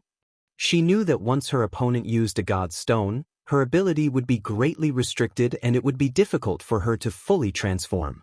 It would be easy for her to deal with ordinary desert warriors, but it would be impossible for her to defeat an extraordinary like Ashes. Moreover, Ashes could wear a god's stone of her own accord. No matter how special her ability was, it would be useless in front of her. Therefore, Ashes should be the most powerful person in Neverwinter. However, the latter did not answer immediately. Instead, she kept silent for a while and then said, if there's such a person, her strength and speed are not inferior to an extraordinary, and she has an almost unlimited lifespan, no injuries will affect her performance, and even if she suffers a fatal injury, she can still recover. How strong do you think such a person will be? Lorgar could not help but gasp. As an experienced warrior, she naturally knew the importance of fighting skills and experience. In a holy duel, the most difficult opponents were not the young warriors in their teens or 20s, but the backbone of the tribe in their 30s. Generally, they served as instructors and chief inspectors in the tribe, teaching their knowledge and fighting skills to the younger generation. In terms of strength, they were not inferior to young people. Coupled with the understanding of life and death battles, they could not be underestimated. However, at the age of 40, their bodies would become slower and the accumulated internal injuries would gradually worsen. Although they were more skilled, they could not perform as freely as before. It was enviable that they could not be affected by injuries. It was also because there were witches in Neverwinter who could heal any injuries that she decided to go there to further hone her strength. Moreover, she had an unlimited lifespan. This no longer had anything to do with one's own talent or willpower.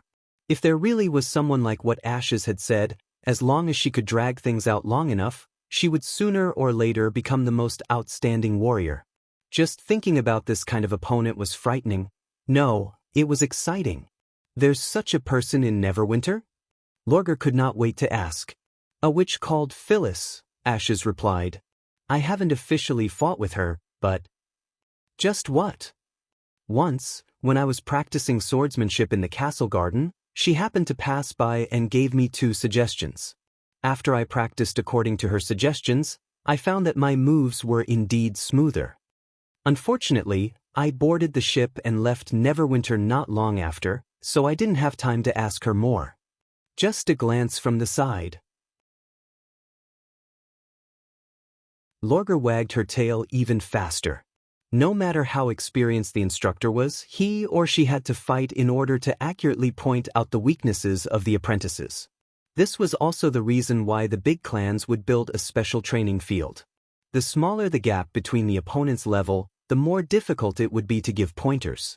Ashes was undoubtedly a powerful martial artist, but was she able to discover his flaws just by looking at him? As expected of a top-notch warrior who broke through the age limit. It seemed that Phyllis was the strongest person in Neverwinter.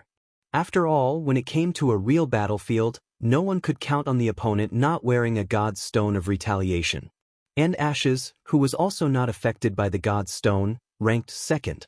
Her infinite life could be regarded as a miracle of the 3 gods, which could not be forced. In the eyes of the wolf girl, this powerful figure was already worthy of her pursuit. What about herself? Lorgar looked forward to this journey to the west even more. However, Ashes did not end this topic. The extraordinary seemed to see through her thoughts, and a strange smile appeared on her face again. The extraordinary patted her on the shoulder and said in a low voice, "By the way, I forgot to tell you that there are more than 100 witches like Phyllis in Neverwinter." The expression of the princess of the Wild Flame clan suddenly froze. One more than 100? When did the miracle of the three gods become so casual? Come on. Ashes raised the corner of her mouth. There's still a long way to go. You won't have to worry about not being able to find someone to compete with. In addition to the extraordinary witches, Lorgar occasionally met Andrea, another blonde woman who had demonstrated the power of an arrow on the burning platform, and a nobleman who shared the nostrils of the king of Grey Castle. Although she had not fought with Andrea, Ash's evaluation was indeed somewhat reasonable. The wolf girl could always feel a vague sense of distance from her, as if the two of them were living in different worlds. Whether Andrea was talking with others or standing alone by the sunken bay and looking at the sea, there was an indescribable elegance in her gestures, which made Lorgar feel for the first time that she was inferior to Andrea in other aspects. With the intention of giving it a try, the princess took the opportunity to greet Andrea when there was no one around. Andrea's response was also very flat, not as enthusiastic as Drow Silvermoon's. However, when she raised the question that Ashes could not answer before, the latter's expression suddenly became a lot more vivid. This question. Of course it's useless to ask Ashes. She can't even count from 1 to 100. Her brain is full of muscles, let alone the way to govern a city, Andrea said with fervor and assurance. And His Majesty's policy is much more complicated. I also thought about it over and over again before I figured out a little bit. She paused and said, "But do you really want to hear it? It's much more difficult to understand than fighting." Lorgar nodded seriously. Father said that everything has a common principle, and other aspects of knowledge can also promote the growth of one's own martial arts skills. There's no such thing. Andrea rolled her eyes and sighed. All right, I'll tell you about it. If, as you said, we use the golden dragon to buy Blackwater, Neverwinter will spend a part of its wealth and eventually exchange for the goods you want, right? All transactions in the world are like this, Lorgar said affirmatively. Then, 20 years later, assuming everything goes well, His Majesty will have no change except for losing a large amount of golden dragon. Lose? She was startled. Why do you say so? Won't it cost more to do it this way?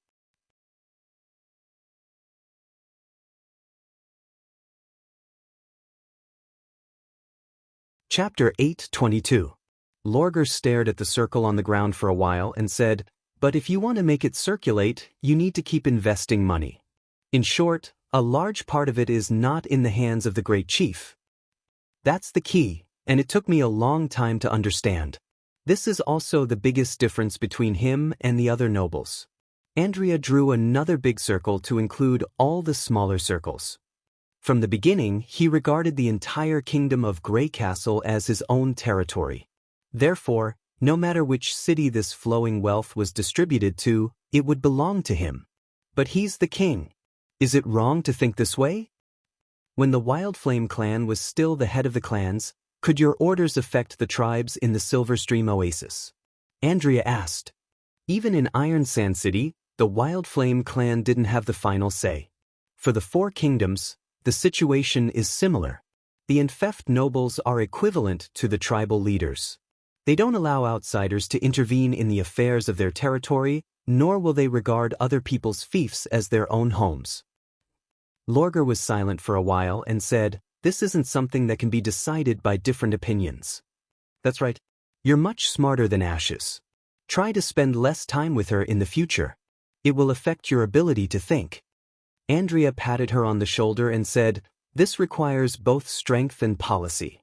The former will make the Enfeft nobles flinch, and the latter will concentrate the power in the hands of the king. This is definitely a pioneering move. The difficult thing is that His Majesty not only has this idea, but also moved in this direction from the beginning. The longer I stay in Neverwinter, the more I realize that there are countless such details. It's a little complicated. Lorgar touched her head and was a little surprised. She did not expect the blonde woman, who seemed to be 1,000 miles away, to answer such a question so carefully. Could it be that she always wanted to share these discoveries with others, but had no one to talk to? Of course, politics is 10,000 times more complicated than fighting, Andrea said proudly. And that's just one of the reasons. The other reason is that he's not only gaining more and more wealth, but also, us. This logic is much simpler. The migrating Sand Nation people obtain food and housing through work, which is part of this cycle. You will gradually get used to this kind of life and use your salary to exchange for more comfortable things, and then you will never be able to break away from it. In the end, you will become Greycastle's people, not just in name, but his real subjects. Andrea stuck the stick into the ground, clapped her hands, and stood up. This process is inevitable. The oasis is shrinking, and many tribes are facing the threat of survival. Now that they had a way to survive without killing each other, migration was only a matter of time. There is still a lot of land in the Southern Territory that has been abandoned because of the war. Instead of letting it continue to be empty, it is better to hand it over to the Sand Nation to cultivate. This is also producing wealth for him. She paused for a moment. Do you understand now? In this way, after 20 years, His Majesty will not only get the Blackwater he wants, but also the wealth of the Majins in the southernmost region. Compared to buying land, do you still think the former is more cost-effective? Lorgar did not answer. She suddenly felt that something had touched her heart. Compared to the question itself, Andrea's attitude concerned her more. The reason why Andrea did not hide the truth was not because she trusted her, but because it did not matter even if she knew. Whether she accepted it or not, the result could not be changed. It was like a waterfall rushing down from a cliff. Its momentum was unstoppable. Grand, forceful, unstoppable. She was able to integrate the situation, people's hearts, and strength into one. She had considered all of this to such a profound extent, and the moves she performed were inevitably unavoidable. The person who saw through the layout was worthy of admiration, not to mention the initiator.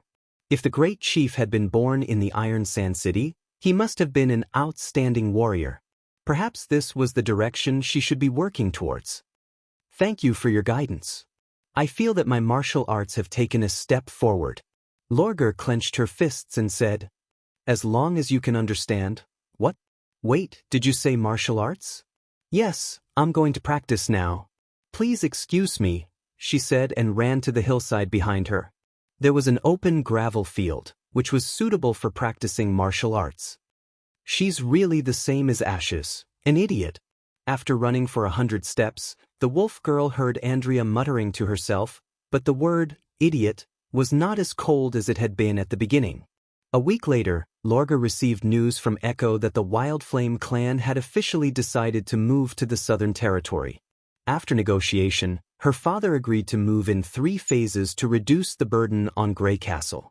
The land allocated to them was the part where Clearwater Bay connected to the port, which was also the most fertile part of the town. The whole migration process would last for more than a year, and the first group was expected to arrive in half a month. In order to settle down the former chief of the clan, the Osha princess, who missed Neverwinter the most, decided to prolong her stay in the port of Clearwater.